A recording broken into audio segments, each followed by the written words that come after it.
Mr. Muneeb Bhatt, who has made us all proud by securing All India rank 131 in the prestigious UPSC examination.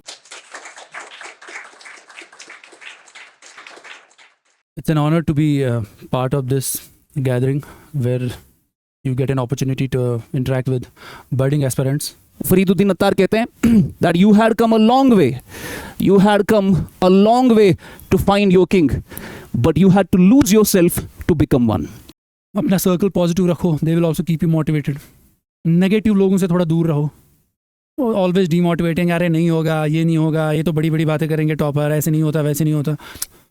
Stay away from them. एक ही बंदा है, अगर वो serious है, वो आपको पॉजिटिव एनर्जी दे रहा है, स्टिक टू हिम. सर को पूछिए आप, he has already given this exam. कितने साल से एग्जाम दे रहे हैं, आज जाके आप इनका ये रैंक देख रहे हैं, आपको लगता है ठीक है ये इतना ही हुआ है. इसके पीछे की स्टोरी आपको नहीं पता कि वहाँ बादशाह तक पहुँचते पहुँचते 7 वैलीज क्रॉस करने पड़े थे हमें. एंड आपको अच्छी मेंटोरशिप मिल रही है यहाँ. तहलील sir is one of the finest guides you can have in the valley. Go for his guide. Dawood साहब है my colleague and other such people who are well versed with UPSC's evolving approach. उनसे आप guidance low, what to do, what not to do. इसके लिए पढ़ाई करना ऐसा है कि इंसान बदल जाता है. अगर आप इसकी एसेंस समझोगे तब. इसको एग्जाम ही लोगे वनडे एग्जाम की तरह तो उससे कोई बदलाव नहीं आता. Assalamu alaikum everyone and a very warm good afternoon to everyone. It gives me immense pleasure to welcome you all to this special seminar organized by Quintessence IAS. Today's session is more than just a seminar. It's the beginning of a transformational journey for each one of you who aspires to join the IAS, KS or other civil services. Whether you're a college student, a working professional or someone starting afresh, today's session is designed to guide you on how to start your preparation for IAS JKS. We have Mehraj sir with us, who is the co-founder of Indus Group of Institutes. Please give them a big round of applause. Let me take a moment to introduce the man behind this movement, Mr. Ruhan Jilani, who has been the driving force of seminars, Hope IAS initiatives, Abhyas, and the recently introduced Roshna. Please join me in thanking them for all their efforts with a big round of applause. The session will be started by Mr. Tahleel Shah, who is the course director of Quintessence. He is also a mentor par excellence. Tahleel sir is also a distinguished faculty of Drishti IAS. His mission is simple: to bring top quality civil services coaching to every corner of Jammu and Kashmir and make it affordable and accessible for everyone, especially those who earlier had to leave the valley for quality assistance. Please join me in giving them a round of applause. अस्सलाम वालेकुम everyone. देखिए, हम चाह रहे थे कि ये seminar general वो वन वे सेशन ना हो, एक क्लास की तरह हो. तो मैंने मुनीब सर से भी कल बात की थी कि आप ये क्लास की तरह लें इसको और बच्चों को पढ़ाए. It should not be like कि हम आ रहे हैं, अपना जो एक्सपीरियंस है वो बोल रहे हैं और जा रहे हैं. ये इंटरेक्टिव जितना रहेगा उतना हम यहाँ से वैल्यू उठा सकते हैं. Now before we start this session, मैं 3 चीज़ों पर बात करना चाहूँगा. पहले देखो, हम सबको पता है यूट्यूब का जो अभी तूफ़ान चल रहा है, या ये AI है, चैट GPT है. आप सबको आज पता है कि कौन सी किताबें पढ़नी है. उसके लिए आप यहाँ नहीं आए. आप सबको पता है कि कहाँ से क्या पढ़ना है. इतना ज़बरदस्त मटेरियल अवेलेबल है फॉर फ्री. कोई आपको पैसा नहीं देना. टेलीग्राम पर आपको 100-200 रुपये में सब कुछ ही मिल जाता है. पर जो नहीं मिलता है वो मैं आपको आज बताऊँगा कि आपको कौन सी चीज़ें नहीं मिलेंगी. 3 चीज़ों पर हम बात करेंगे before I invite Munib sir. सबसे पहले हम देखते हैं कि आपके इस एग्ज़ाम का UPSC का स्ट्रक्चर क्या है. आप सबको पता है कि प्रीलिम्स, मेंस और इंटरव्यू का स्ट्रक्चर है, लेकिन हर लेवल का मतलब क्या है वो मैं थोड़ा उस पर 5 मिनट बात करूंगा. सेकंड, हमारा जो डिस्कशन रहेगा that is on the syllabus, या इस एग्ज़ाम का नेचर क्या है. और तीसरा, जिसको मैं कहता हूँ जो सबसे इम्पॉर्टेंट चीज़ है, कि इस पूरे एग्ज़ाम में आपका एक आइडेंटिटी क्राइसिस होता है, उस पर मैं थोड़ा बात करूंगा. अभी 2 दिन पहले I was talking to a student. She was a wonderful student of our class only. Almost हर एग्जाम में she used to top, including our MCQ वाला एग्जाम और हमारा आंसर राइटिंग वाला एग्जाम. डिस्पाइट दैट, 2 दिन पहले मैंने उनको कॉल किया कि आप क्यों नहीं आते हो, and she is like, sir अब मुझसे नहीं होगा, मेरा प्रीलिम्स क्वालिफाई नहीं हुआ. और वो बहुत अच्छी स्टूडेंट थी. और मैंने उनको कहा कि you have to stick to it, and she was like, sir I can not, मैं इससे ज़्यादा मैं रेजिलिएंट नहीं हूँ, मुझ में पेशेंस नहीं है इतना. तो उस पर जो आइडेंटिटी क्राइसिस होता है उस पर मैं थोड़ा बात करूँगा. सबसे पहले स्ट्रक्चर पे. देखिए, आप सबको पता है कि इसका 3 लेवल पे आपका एनालिसिस होगा आपकी पर्सनालिटी का, प्रीलिम्स पर, मेंस की आंसर राइटिंग पर और पर्सनालिटी टेस्ट में। प्रीलिम्स का आप सबको पता है एमसीक्यू है, 100 एमसीक्यूज कर रहे हैं, सीसैट का पेपर है, मैं उस पर बात नहीं करूंगा। मैं प्रीलिम्स का आपको कोर बताऊंगा, एसेंस क्या है। प्रीलिम्स आपके कुछ चीज़ें देखेगा जो बेसिकली हम कहते हैं कि जो यूपीएससी का एग्जाम है, जनरली आपको कहते हैं आपको प्रीलिम्स का एग्जाम देना है तो आपको क्या करना है, सर हमें करंट अफेयर्स पढ़ना है। प्रीलिम्स का एग्जाम देना और क्या करना है, सर हमें फैक्ट्स जमा करने हैं। प्रीलिम्स का एग्जाम देना है, क्या करना है, मेमोराइज करना है, सिलेबस को अच्छे से कवर करना है, मंथली मैगजीन्स पढ़नी है, ये तो है ही। लेकिन प्रीलिम्स की एसेंस क्या है, ऑब्जेक्टिव क्या है इसका? ऑब्जेक्टिव है सर कि हम देखना चाहते हैं आपकी risk taking capacity. Risk taking capacity, तो हम कहते हैं कि आपका जो प्रीलिम्स का एग्जाम है ये बेसिकली एडमिनिस्ट्रेटिव क्वालिटीज चेक कर रहा है आपकी। तो जब आपको 35-40 क्वेश्चन ही आते हैं 100 में से, करने आपको 80 है, तो आपकी रिस्क टेकिंग कैपेसिटी क्या है, आप कितने क्वेश्चन आगे कर सकते हो विद सर्टेनिटी। तो आपको पता होना चाहिए कि भाई ये चीज़ है जो हम चेक करते हैं यूपीएससी में, और ये बेसिकली एक एडमिनिस्ट्रेटिव क्वालिटी है जिसको हम कहते हैं जैसे governance under fog. Governance under fog ये चेक किया जाता है जब आपको ऐसा पेपर दिया जाता है 100 क्वेश्चंस का जिसमें आते ही आपको 30-40 है। फिर आपको देखा जाएगा कि आप रिस्क कितना लोगे और कितना आप एक्यूरेटली अपने क्वेश्चन सॉल्व करोगे। That is what is basically their objective to check in your personality. Second, what they want to check is आपका decision making, वो भी decision making under stress। Under stress मतलब क्या, प्रीलिम्स के exam में sir भी आपको बताएंगे यू हैव लिमिटेड टाइम और आपके पास इनकम्प्लीट इंफॉर्मेशन होती है ऑलमोस्ट 30-40 क्वेश्चन पर। आपको पूरा नहीं आता हो, आपको 1 ऑप्शन 2 ऑप्शन पता होंगे, पूरा कंप्लीट इंफॉर्मेशन नहीं होता है। तो जब आपके पास एक इनकम्प्लीट इंफॉर्मेशन है और आपके पास लिमिटेड टाइम है, वहां पर आपका डिसीजन मेकिंग कैसा होगा, that is what they have to check. उनको पता होता है कि उनको नहीं आएगा 50-60 क्वेश्चन करना, लेकिन वो यही देखना चाहते हैं कि अंडर स्ट्रेस आप कैसे परफॉर्म करते हो। इससे क्या होगा सर, इससे हमें पता चलता है अगर आपका डिसीजन गलत हो गया तो आपको पेनल्टी भी लगेगी, you will B penalised on your wrong decisions, that is your negative marking. तो कल को जब आप एडमिनिस्ट्रेशन में भी जाओगे, अंडर स्ट्रेस काम कर रहे थे और डिसीजन गलत हो गया, you have to be accountable for that. उसी को हम कहते हैं administrative accountability. That is what they are checking in prelims exam. It is not about MCQs and not about facts, it is about personality. ये traits निकालना चाहते हो, वो देखना चाहते हैं whether you are able to go for a governance under fog, whether you have the quality that you are administrative accountable, आपके पास decision making capacity है अंडर स्ट्रेस करना। प्रीलिम्स का ये ऑब्जेक्टिव है। मेंस की अगर बात करें, एक और ऑब्जेक्टिव है मेंस का, दैट इज वो देखना चाहता है आपकी स्ट्रेटेजिक थिंकिंग। स्ट्रेटेजिक थिंकिंग, हम हमेशा कहते हैं कि UPSC requires a thinking individual. जो उसको स्पून फीड करेंगे वही वो वापस रिप्रोड्यूस करेगा, ये यूपीएससी को नहीं चाहिए। उसको एक थिंकिंग इंडिविजुअल चाहिए। आपको सवाल दिया जा रहा है, आपको प्रॉब्लम दी जा रही है, आप इसका सोल्यूशन दीजिए। यहां पर you have to solve problems, you have to solve problems. अब जनरली मैंने आपको एक प्रॉब्लम दी इनइक्वालिटी की, मैंने आपको प्रॉब्लम दी पॉवर्टी की, मैंने आपको प्रॉब्लम दी एग्रीकल्चर की, उसका सोल्यूशन देना है आपको। अब सोल्यूशन देने में अगर कोई लिमिट नहीं होगा टाइम का और वर्ड्स का कोई लिमिट नहीं होगा, आप अच्छा सोल्यूशन दे सकते हो। चैलेंज ये है कि आपको सोल्यूशन देना है 150 और 250 वर्ड्स में, दैट इज द चैलेंज। और ये करना है जिसको हम कहते हैं एडमिनिस्ट्रेटिव समराइजेशन। ये आना चाहिए आपको। ये एकेडमिक एग्जाम नहीं है। एकेडमिक एग्जाम में आप जितना लेंथी लिखेंगे, जितना उसमें ठूसेंगे आप कंटेंट, उतना अच्छा। लेकिन यहाँ 150 वर्ड में आपको सोल्यूशन देना है, और दैट इज एडमिनिस्ट्रेटिव समराइजेशन। ये क्वालिटी जब तक नहीं होगी तब तक आप मेंस में अच्छा परफॉर्म नहीं कर पाएंगे। तो मेंस का लेवल भी आपका यही एडमिनिस्ट्रेटिव क्वालिटी चेक करता है। लाइकवाइज इन योर इंटरव्यू आप देखेंगे जो टॉप रैंकर्स होते हैं, जनरली ये देखा जाता है, इट्स नॉट ऑलवेज ट्रू, कि उनका इंटरव्यू का टॉप बहुत हाई स्कोर होता है। अगर वो टॉप रैंकर पहुंचेंगे तो इंटरव्यू में देखिए बेसिकली क्या उनका कोर क्या है। हमें होता है कि भाई इंटरव्यू में सवाल पूछेंगे, फैक्ट्स पूछेंगे, नॉलेज बेस्ड क्वेश्चंस पूछेंगे, मुझे नहीं आएगा तो मैं क्या बोलूंगा। मैं आपको बताता हूँ, यूपीएससी का सर भी इसमें उनका भी कॉन्करेंस होगा। यूपीएससी का इंटरव्यू पूरे देश में, पूरी दुनिया में एक ऐसा इंटरव्यू है जिसमें आपको आई डोंट नो पर क्रेडिट मिलता है। ऐसा कोई इंटरव्यू नहीं है जिसमें आप बोलोगे मुझे नहीं पता और वो आपको सही समझेंगे। लेकिन यूपीएससी के इंटरव्यू में ऐसा होता है। वाई? बिकॉज उनको नॉलेज बेस चेक नहीं करना आपका, वो ऑलरेडी हो चुका है। उनको फैक्ट्स आपके चेक नहीं करने। यूपीएससी के इंटरव्यू में वो आपकी इंटेग्रिटी देखना चाहते हैं।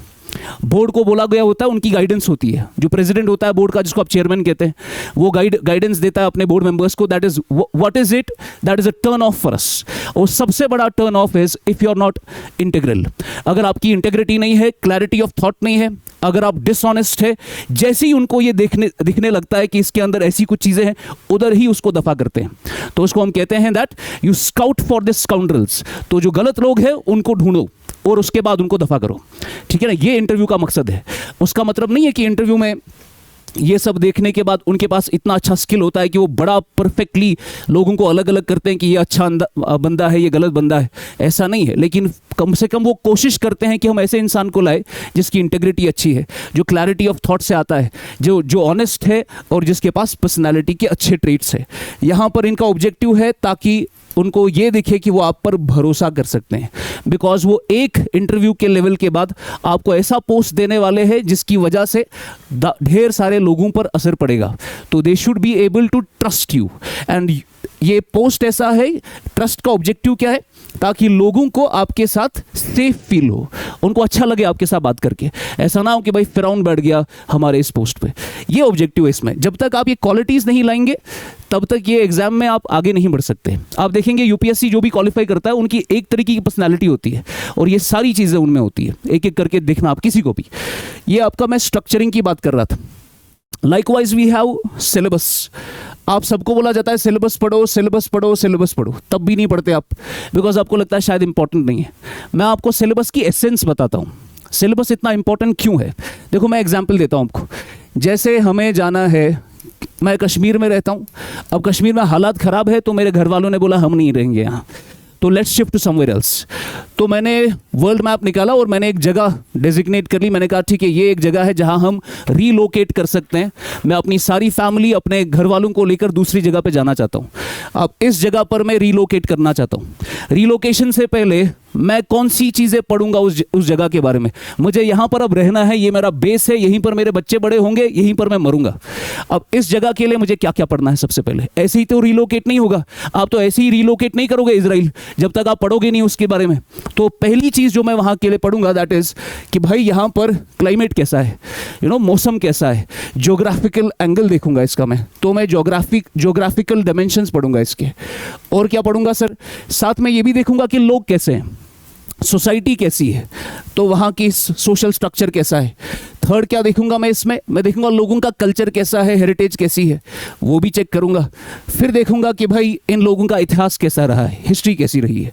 तो मैंने सबसे पहले जो पहला लेवल देखा कि जहां मुझे रीलोकेट करना है, जो मेरा नया बेस बनेगा, उसका ज्योग्राफिकल डिमेंशन, सोसाइटल एंगल देखूंगा, हेरिटेज देखूंगा, लोगों की हिस्ट्री देखूंगा. और ये मेरा सबसे पहला मेरा एंगल ये चेक करेगा कि ये सारे डिमेंशंस पे क्या ये देश खरा उतरता है या नहीं खरा उतरता है, क्या क्लाइमेट मेरे लिए सूटेबल है या नहीं. तो पहला मैंने ये एंगल कर लिया कवर.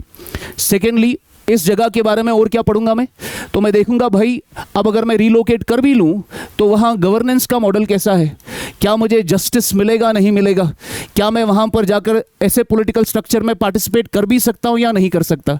अगर मैं सऊदी अरेबिया चला गया वहाँ तो कोई पार्टिसिपेशन हो नहीं सकता. एक फैमिली है जो आपके 90 साल से चला रही है मुल्क को, वहाँ कोई पॉलिटिकल रिप्रेजेंटेशन आपकी नहीं होगी. तो मैं वो भी देखना चाहता हूँ क्या मैं पॉलिटिकल स्ट्रक्चर में पार्टिसिपेट कर भी सकता हूँ नहीं कर सकता हूँ. अच्छा, जहाँ मुझे रीलोकेट करना है वहाँ पर मेरा पॉलिटी का क्या एंगल रहेगा. तो ये सारी चीज़. अच्छा, ये भी देखूंगा. जनरली हम क्या बोलते हैं कि आपको किसी के बारे में भी अगर जानना है तो उसको चेक करो कि उसके हमसाये कैसे हैं. हमसाये को देखकर आप बता सकते हैं कि ये इंसान अच्छा है या नहीं है, नेबर्स इसके अच्छे हैं या नहीं. तो मैं इस कंट्री के बारे में अगर जानना चाहता हूँ तो इनके नेबर्स के बारे में भी जानना चाहता हूँ. तो वो मेरा रिलेशंस है जो इसकी बाकी कंट्रीज़ के साथ है. तो ये सारा एंगल भी कवर करूंगा मैं जब मैं उसमें रीलोकेट करूंगा. तीसरी चीज़ जो मैं वहाँ पे कवर करूंगा, अगर मुझे उस जगह पे रीलोकेट करना है, दैट इज़ इस जगह में मेरे एम्प्लॉयमेंट की क्या अपॉर्चुनिटीज़ है, क्या मैं काम कर सकता हूँ अच्छा या नहीं कर सकता. और अगर मैं चला गया क्या मेरे घर वालों की, मेरी वाइफ की, मेरे माँ बाप की हेल्थ ठीक रहेगी नहीं रहेगी, टेक्नोलॉजी है उनके पास या नहीं है, एनवायरनमेंट साफ है या नहीं है, डिजास्टर हो गया तो मैनेजमेंट कर सकते हैं नहीं कर सकते, अगर कोई थ्रेट है तो सिक्योरिटी का क्या एंगल है वहाँ उस कंट्री में. उसके बाद आखिर में मैं देखूंगा कि लोगों के मॉरल्स कैसे हैं, लोग सच बोलते हैं नहीं बोलते हैं, ट्रूथ और ऑनेस्टी पर कितने खरे उतरते हैं। तो जब भी आप किसी देश में रिलोकेट करना चाहेंगे तो आपको ये सारे एंगल्स पढ़ने पड़ते हैं। यही है आपका यूपीएससी का सिलेबस। तो पहला आपका जो कवर हो रहा था दैट इज योर GS1, ये आपका हो गया GS2, ये आपका हो गया GS3, ये आपका हो गया GS4। ये आपकी पूरी देश की कंप्लीट इंफॉर्मेशन आपको दे देता है। तो आपको लेंथ, ब्रेड्थ, हाइट सब कुछ पता चलता है। 3 डायमेंशनल आपका अप्रोच होता है। आपको इंडिया के हर एक एंगल के बारे में पता चलता है, बिकॉज इंडिया ही आपका बेस बनेगा कल। यही पे आपको काम करना है। तो सिलेबस को जब तक आप ऐसे नहीं देखोगे तब तक आप उसका एसेंस नहीं उठा पाओगे, उसका मज़ा नहीं उठा पाओगे। तो ये चीज़ इंपॉर्टेंट है इसमें। इसीलिए हम कहते हैं जब आप सिलेबस को टैकल करते हो तो डोंट स्टडी टॉपिक्स मत पढ़ो, आप प्रॉब्लम्स पढ़ो। जैसे हम कहते हैं कि भाई टॉपिक नंबर 1, तो टॉपिक नंबर 1 पढ़ रहे हैं, आप उसके नोट्स बना रहे हैं, नहीं, आप प्रॉब्लम नंबर 1 पढ़ो, प्रॉब्लम नंबर 2 पढ़ो, प्रॉब्लम नंबर 3 पढ़ो, प्रॉब्लम्स निकालो। जब आप प्रॉब्लम लिखोगे तो आपका माइंडसेट ही चेंज हो जाएगा। आप टॉपिक नहीं पढ़ रहे, टॉपिक आप एग्जाम के लिए पढ़ते हो, प्रॉब्लम आप हल करने के लिए पढ़ते हो। ये आपका डिफरेंस ऑफ अप्रोच हो जाएगा सिलेबस में। This is how you tackle the syllabus. तीसरा और सबसे इंपॉर्टेंट चीज जो मैंने आपको कहा था दैट इज, इस एग्जाम में आप लोगों का हो जाता है आइडेंटिटी क्राइसिस। देखो मैं एग्जाम्पल देता हूं आपको। जैसे हम कहते हैं कि भाई आपने जब भी यूपीएससी की तैयारी करनी है, शायद आप लॉयर हैं, आपने लॉ पढ़ा होगा, या आप डॉक्टर हैं, आप इंजीनियर हैं, आप ऑलरेडी कुछ कर रहे हैं, आपके पास एक पोस्ट है, आपके पास एक रैंक है। लेकिन जब आप यूपीएससी में आएंगे तो यूपीएससी हर लेवल पर आपको तोड़ता है, डिसमेंटल करता है। It strips you of your status. तो आप डॉक्टर थे, अब आप डॉक्टर नहीं हो, अब आप एस्पिरेंट हो। सबसे पहले आप एस्पिरेंट बन गए। एस्पिरेंट के बाद जब आप काम करना शुरू करते हो, कंपीट करना शुरू करते हो, then you become an anonymous competitor. Anonymous competitor बन गए आप। दैट मीन्स अब आपको कोई नहीं जानता। जब हमने भी शुरू किया था, मुखर्जी नगर में करोल बाग में बैठे थे, मैं, मोमिन सर, छोटे से कमरे में, कोई नहीं जानता था, किसी को पता नहीं थी इस कमरे में क्या हो रहा है। तो you have to be this anonymous competitor for 2 years, for 3 years, जब तक कि आपका वो लेवल तैयार होगा। और जब तक आप ये एनोनिमस कंपिटिटर होते हैं तब तक आपका ब्लैंक स्लेट होता है। आपके स्लेट पे कुछ भी लिखा नहीं होता, कोई स्टेटस नहीं है आपका। और ये बर्दाश्त करना सबके बस की बात नहीं है। जो डॉक्टर है वो ये बर्दाश्त नहीं कर सकता, जो इंजीनियर है उसको मुश्किल हो जाता है ये बर्दाश्त करना। वो देखता है मेरे सारे दोस्त जॉब कर रहे हैं लेकिन मैं पीछे रह गया। लेकिन उसको नहीं पता कि इसी के बाद आप अपने मुकाम पे पहुंचते हैं। जैसे हमारे पास एक ऑथर थे, बड़ी अच्छी स्टोरी है उनकी, I would like to end with that only. Fariduddin Attar की एक स्टोरी है। वो कहते हैं अपनी किताब में एक कॉन्फ्रेंस ऑफ बर्ड्स के बारे में उन्होंने एक बड़ा अच्छा स्टोरी दिया है। वो कहते हैं कि हमारे पास कुछ, मतलब एक शहर था जिसमें ढेर सारे बर्ड्स थे। उन बर्ड्स ने आप डिसाइड किया कि भाई हम चाहते हैं कि हमारा भी कोई रूलर हो, हमारा भी कोई किंग हो, जिसको हम अपनी प्रॉब्लम्स बताए, वो हमें अपने सॉल्यूशंस दे। तो उन्होंने आपस में एक मीटिंग किया एक शहर में, बर्ड्स ने, परिंदों ने। उसमें से कुछ परिंदे बड़े बुजुर्ग परिंदे थे, कुछ जवान परिंदे थे। तो उन्होंने बुजुर्गों से पूछा कि हमारा किंग क्यों नहीं है। उसने कहा तुम्हारा किंग है, किताबों में लिखा है कि तुम्हारा किंग है, लेकिन वो बहुत दूर रहता है और हम वहाँ तक पहुँच नहीं पाए अपनी जवानी में। तो जवान कहते हैं कि हम उस किंग से मिलना चाहते हैं, हम उसको अपनी प्रॉब्लम्स बताना चाहते हैं। तो बुजुर्ग उनको कहते हैं आप जा सकते हो, लेकिन अगर आप यहाँ रहते हो वो 7 वैलीज क्रॉस करके ही आपको मिलेगा, यहाँ पर मिलेगा वो। और ये हर वैली इतनी खतरनाक है कि आप क्रॉस नहीं कर पाएंगे इसको। हर दूसरी वैली पहली वैली से खतरनाक है। तो बुजुर्ग कहते हैं हमसे तो नहीं होगा, हम नहीं जाएंगे। तो जवान कहते हैं कि हम चले जाएंगे, हम हर वैली क्रॉस करके वहां पहुंचेंगे। जैसे ही वो पहली वैली पे जाते हैं उनको लगता है चलो ठीक है, इतना ज़्यादा कोई तूफान नहीं है, हार्श एनवायरनमेंट नहीं है, हवा भी तेज़ नहीं है, हम जा सकते हैं। पहली वैली क्रॉस करते हैं। जैसे ही सेकेंड वैली पे जाते हैं उनको समझ आता है कि भाई बड़ा हार्श एनवायरनमेंट है, पानी नहीं है, हवा तेज़ है, ड्राई एयर है। तो आधों को लगने लगता है कि हमसे नहीं होगा, हम आगे नहीं जा पाएंगे। तो वो वहीं से वापस चले जाते हैं। लेकिन कुछ परिंदे हैं जो कहते हैं नहीं, हमें परवाज करनी है, हमें पहुंचना है अपने बादशाह तक। तो वो आगे जाते हैं, उसमें भी कुछ लोग पीछे रह जाते हैं, आगे जाते हैं, कुछ लोग पीछे रह जाते हैं, आगे जाते हैं, आगे जाते हैं। यहाँ करते करते जो आखिरी वैली आती है उसमें एक ही परिंदा बचता है। और एक ही परिंदा जब 7वीं वैली को क्रॉस करता है, बड़ा थका हारा होता है, उसके पास अब कोई हिम्मत नहीं होती कि वो और आगे चले। मगर वो दूर से बादशाह का पैलेस देखता है और वो पैलेस के नज़दीक जाने लगता है। सामने एक थ्रोन होता है वो नज़दीक जाता है, उसके अंदर से एक वलवला आता है कि आज मैं अपने बादशाह से मिलूंगा। जैसे ही वो जाता है, वो थ्रोन पे देखता है, थ्रोन खाली है और वहाँ पर एक बहुत बड़ा शीशा है, और वो शीशे के नज़दीक जाता है, वो वहाँ अपनी ही शक्ल देखता है। तो उसको समझ आता है कि ये असल में कोई बादशाह था नहीं। बुजुर्गों ने कहा कि भाई जो तुम वहाँ तक पहुँचोगे तुम ही बादशाह बनोगे। That is the idea of resilience. तो आपका फरीदुद्दीन अत्तार कहते हैं that you had come a long way to find your king, but you had to lose yourself to become one. तो ये करना पड़ेगा आपको वो सारा ईगो, सारा प्राइड, सारे डिजायर जो आपके पुराने हैं वो छोड़ने पड़ेंगे आपको। उसको लेकर आप नहीं आ सकते इसमें। तो you have to basically dismantle yourself, तब जाके कुछ हासिल होगा, तब जाके वहां पहुंचोगे आप। और ये मैं आपको कह रहा हूं, ये रेजिलियंस जब तक नहीं आएगी, you can not sustain 3, 4, 5 years of preparation. Sir को पूछिए आप, he has already given this exam, कितने साल से एग्जाम दे रहे हैं, आज जाके आप इनका ये रैंक देख रहे हैं, आपको लगता है ठीक है ये इतना ही हुआ है। इसके पीछे की स्टोरी आपको नहीं पता कि वहां बादशाह तक पहुंचते पहुंचते 7 वैलीज क्रॉस करने पड़े थे हमें। तो ये जिसमें रेजिलियंस नहीं होता वो 1-2 साल में उगता जाता है। इसमें इस प्रिपरेशन में कहा जाता है ईदर यू फाइंड योरसेल्फ और यू बर्न आउट। यही 2 ऑप्शन है, या तो आप अपने आप को पहचानोगे मैं कौन हूं, या तो आप बर्न आउट हो जाओगे, आपसे बर्दाश्त नहीं होगा ये। तो यूपीएससी एक अलग गेम है, ये आपको फुल ऑन ट्रांसफॉर्मेशन आनी चाहिए आपके अंदर। जब तक ट्रांसफॉर्मेशन नहीं है, you are not basically doing आपका अप्रोच सही नहीं है। This is it. ये मेरा थोड़ा बेसिक था कि आपको मैं एसेंस बताऊं इस एग्जाम की। बहुत ज़बरदस्त एग्जाम है, इसके लिए पढ़ाई करना ऐसा है कि इंसान बदल जाता है अगर आप इसकी एसेंस समझोगे तब। इसको एग्जाम ही लोगे वनडे एग्जाम की तरह तो उससे कोई बदलाव नहीं आता। कितने लोग हैं जो बड़ा ज़बरदस्त तलफ़ुज़ होता है उनका, ऐसे हमें भी उलमा कहते हैं कि आप जैसे सुबह के सफ़ में फजर की नमाज में 2 लोग सामने बैठे इमाम के पीछे, एक बराबर है जो बिल्कुल अच्छे से उसका हाथ ऐसे है, अरबी तलफ़ुज़ ज़बरदस्त है, उसके बगल वाला भी वैसे ही बात करता है और वैसे ही नमाज पढ़ता है, कोई फ़र्क नहीं है, बज़ाहिर दोनों सेम नमाज पढ़ रहे हैं, लेकिन उसमें से कोई मुनाफिक होगा और कोई ईमान वाला होगा। तो आपके एक्शन से कुछ नहीं होगा, आपका बेसिक है क्या आपने नमाज की एसेंस को पकड़ा या नहीं पकड़ा। दैट इज़ यूपीएससी का प्रिपरेशन। आपने इसकी एसेंस को पकड़ा या नहीं पकड़ा, आपने समझा या नहीं समझा। बाकी करने वाले प्री मेन सब कुछ करंट अफेयर ये सब करते हैं, लेकिन हकीकी एसेंस किसने पकड़ा, वही अच्छा सिविल सर्वेंट बनता है। और हमें we have to make this a priority that civil services should be approached for the right reasons, not for the wrong reasons, because आपको बहुत potential है इसमें पैसा कमाने का। You have to approach it for the right reasons. That is it from me today. Thank you. Joining us today is our esteemed guest, Mr. Muneeb Bhatt, who has made us all proud by securing All India Rank 131 in the prestigious UPSC examination. Mr. Muneeb's journey is one of dedication, patience and clarity. He represents what many of you are aiming to become, and today he'll be sharing his experiences, strategies, mistakes and key lessons from his preparation journey. Please welcome Mr. Muneeb on stage with a huge round of applause. Before sir takes over, I would like to request Mr. Rohan Jilani to come on stage and felicitate our guest. Please, sir.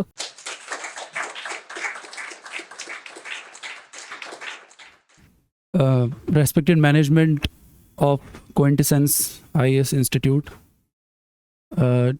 faculty members, dear aspirants, good morning and Assalamu alaikum. It's an honor to be part of this gathering where you get an opportunity to interact with budding aspirants. I hope that you're comfortable in English or Urdu English mix chalega thoda sa. Before sharing the strategy aspect of my preparation, I think it's better to give brief account of my own journey and my strategy of civil services. This was my last attempt in UPSC. Before this, I got into state services in 2023 KS, and I started the journey in 2017. I appeared in prelims of 2017 immediately after completing BTech in civil engineering. It was a long journey, as you can see, like 2017 से 2025 तक, around 8 years. In 17, I couldn't get through prelims. Next year, I could get through prelims, but got stuck in mains by 14 marks. Why I'm sharing this? Because you will get to know why, like how long it may take at times. and the kind of patience and resilience you need if you are serious about this career option. In 19 again I tried for prelims. I missed prelims again by 1.5 mark, third attempt. फिर उसके बाद I thought चलो दे देते हैं फिर से चौथी बार. KS तब तक मैं नहीं देता था बिकॉज KS रेगुलरली नहीं होता था exam unfortunately.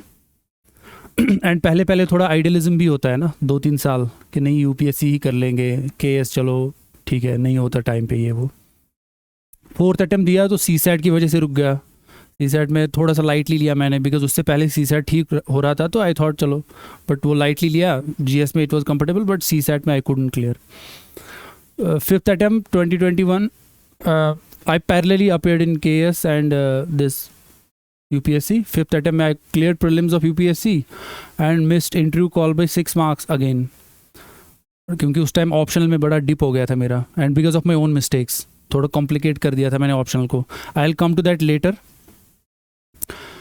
Immediately after that I thought enough is enough. Now state services पे focus करेंगे. I appeared in state services and got through. But first time I appeared and I got through alhamdulillah. तो got थोड़ा सा job security थोड़ा सा उससे फ़र्क पड़ जाता है काफ़ी ज़्यादा. फिर मैंने 2 साल स्किप किया, पूरा एक ही अटैम्प्ट था. तो this time I appeared and with God's grace and जो मिस्टेक्स की थी उनको रेक्टिफाई करके तो रिज़ल्ट मिल गया आखिरकार.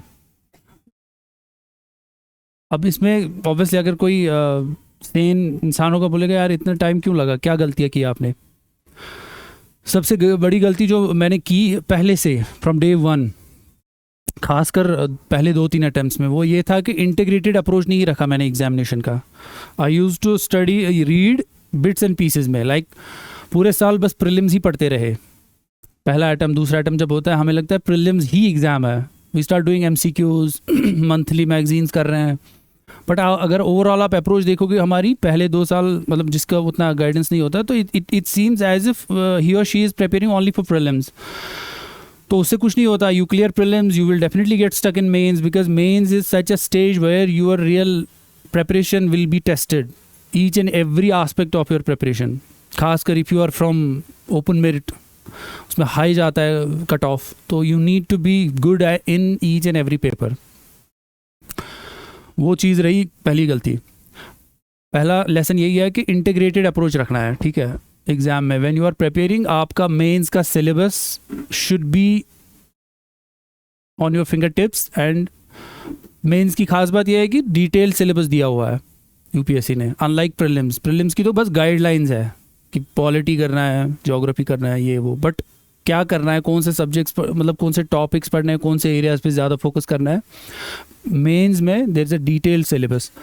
सो उसको प्रिपेयर करना even before you are ready for prelims of any serious attempt. You are supposed to be well versed with mains. Not only well versed but preparation level भी ठीक ठाक होनी चाहिए mains की, in terms of notes, in terms of optional. पहला lesson. Second ये है कि किसी भी पेपर को लाइटली नहीं लेना है. जैसे even if you score good in GS1 एक साल में, सेकंड ईयर में इफ़ यू थिंक यार मेरा अब GS ठीक है, now I need to focus on this, no, don't do that. Each and every attempt needs to be given equal amount of importance and each and every paper needs to be given equal importance. अब मेरा अगर ये last attempt था, अगर मैं ये सोचता कि यार मैंने तो इतने ज़्यादा दिए हैं, GS में तो मेरे आते ही है number, but that was not the case. This time मुझे लगता है what differentiated my preparation from the last times was that I took it as my first attempt. उसी सीरियसनेस के साथ, उसी फ्रेशनेस ऑफ कंटेंट के साथ अपने आप को वैसे देखा कि the people that I M competing with they have freshness of ideas, they are just passed out, they have just passed out 2-3 years से कॉलेज से. तो उनकी लेवल तक मुझे जाना है. जो फ्रेशनेस है मुझे भी वो अपने कंटेंट में वो फ्रेशनेस लानी है.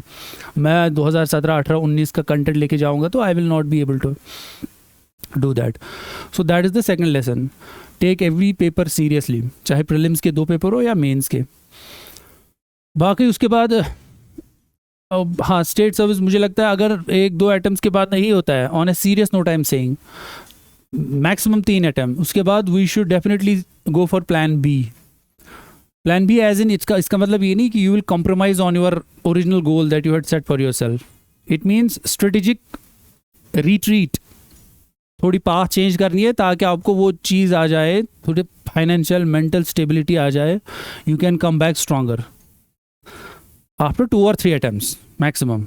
Be very realistic in this. इसमें कोई ज़्यादा वो नहीं करना है कि उससे क्या होता है कि you will be stuck in that. चलो मैं आई वॉज लकी अल्हम्दुलिल्लाह कि फैमिली का सपोर्ट था, friends were there always to support you. And मैं दिल्ली में था, जामिया में रहा, HSC में रहा, तो वहाँ पे वो इकोसिस्टम मिल जाता है. You survive for years because you see आपके बैचमेट्स, आपके रूममेट्स क्लियर कर रहे हैं, तो आपको भी वो मोटिवेशन मिल जाती है कि यार if he can do, she can do, I can also do.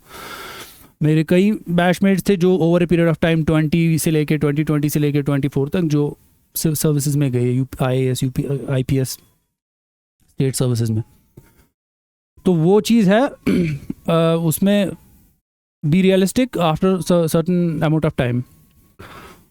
ये 2-3 लर्निंग्स थी मेरी. अब अगर मैं स्ट्रैटेजी एस्पेक्ट पे आ जाऊँ कि प्रीलिम्स का ये है कि जब अब यहाँ पे आप कोचिंग कर रहे हो, 1 साल का आपका ऑलमोस्ट क्लासेस ये होती है, तो there is no denying the fact that coaching may guide you definitely, but it is not the replacement for your own hard work, for your own grind in terms of studying NCERTs, in terms of note making. आप जो खुद मेहनत करोगे वो आपको actual exam में काम आएगी. हमने भी कोचिंग ली है, 1 साल कोचिंग ली अच्छे से, दिल से. ये नहीं कि मतलब ऐसी part time, because I was passionate at that time, energy भी थी, तो I use to go sincerely attend classes, everything. आके फिर जितना टाइम बचता था उसमें करते थे. बट जो डिटेलिंग करनी है, जो कॉन्सेप्ट्स को कॉम्प्रहेंसिवली अंडरस्टैंड करना है, नोट्स बनाने हैं, वो आपकी अपनी मेहनत है. ठीक है, अब आप वो अभी करो या एक और साल आप लो, वो करना ही करना पड़ेगा आपको. दैट ग्राइंड इंडिविजुअल लेवल पे आपका अपना, that you have to go through. उसके बाद प्रीलिम्स तो मैं खैर इसकी मेंस का अगर आप बात करूं मैं, क्योंकि why I am talking mainly about mains aspect, because जब आप मेंस कवर करते हो कॉम्प्रेहेंसिवली, आपका काफ़ी हद तक प्रीलिम्स पे होल्ड हो जाता है. ये मेरी अपनी एक्सपीरियंस है, क्योंकि I clear prelims of UPSC 3 times and almost 5 times I was comfortable in GS1 of prelims. वो तो CSAT में एक बार प्रॉब्लम हुई और एक बार 1 मार्क से रह गया. प्रीलिम्स का फंडा सिंपल है कि आप PYQs 20-25 साल के कर लो. 25 years मीन्स 25 कॉम्प्रहेंसिव टेस्ट आपने कर लिए. जैसे आप टेस्ट सीरीज मार्केट से लाते हो, 25 टेस्ट आपने लाए, बंडल आपने खड़ा कर दिया, इधर से PYQs भी लाओ, हो गए 25 टेस्ट 50 टेस्ट. ये करना है बाय हार्ट. जो कैंडिडेट, जो एस्पिरेंट ये करेगा, आई एम गारंटिंग यू, क्योंकि ये मेरा पर्सनल एक्सपीरियंस है, इस ग्राइंड के थ्रू निकलो. एक बार नहीं करना है, वो 2 बार 3 बार 4 बार करो उसको, वो जो क्वेश्चन है सारे, खासकर PYQs. फिर देखो आपका कॉन्फिडेंस लेवल कहाँ पहुँचता है. जो सर बात कर रहे थे ना, रिस्क टेकिंग एबिलिटी, वो कोई इनहेरेंट चीज़ थोड़ी है कि मेरे में है और आप में नहीं है या इनमें नहीं है. वो आती है, वो एक्वायर करनी पड़ती है इन चीज़ों से. You will automatically understand the nuances of UPSC prelims paper, कहाँ कहाँ ट्रैप होते हैं, लैंग्वेज क्या होती है क्वेश्चंस की. UPSC है ना, वो UPSC plays with your mind, and उनको पता है बंदा स्ट्रेस में है 2 घंटे में, तो इजी क्वेश्चन भी गलत कर देगा. तो वो चीज़ें जब आप अच्छे से PYQs एनालाइज करोगे, उनको सॉल्व करोगे, you will be comfortable. I mean to say NCERTs वो तो करनी ही करनी है, बस सुनना नहीं है. एक्चुअली हमने ये गलती की, पहले मैंने भी सुना था NCERT करनी है, बट की एक बार पढ़ ली, बट उससे कुछ नहीं होता. You have to revise it again and again. Keep revising NCERT. उसमें नोट्स नहीं बनाने हैं, क्योंकि if you will make notes out of NCERT, you will again replicate one more NCERT. Because सब कुछ इंपॉर्टेंट है. NCERT एक कॉम्प्रहेंसिव पिक्चर आपको देती है. NCERT 9, 10, 11, 12 वो सबको पता है. I am not stressing on sources and word, you know that, but उसको करना है, that I M stressing out. और कैसे करना है, बार बार रिवाइज करना है, बार बार उसी चीज़ को रिवाइज करना है. आई एम टेलिंग यू, जो मेरे सोर्सेज 18 में थे, 2018 में, वही मेरे सोर्सेज 2025 में थे.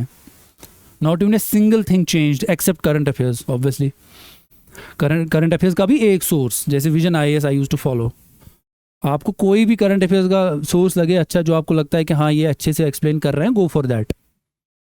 Newspaper, no replacement of newspaper. In my case there was none.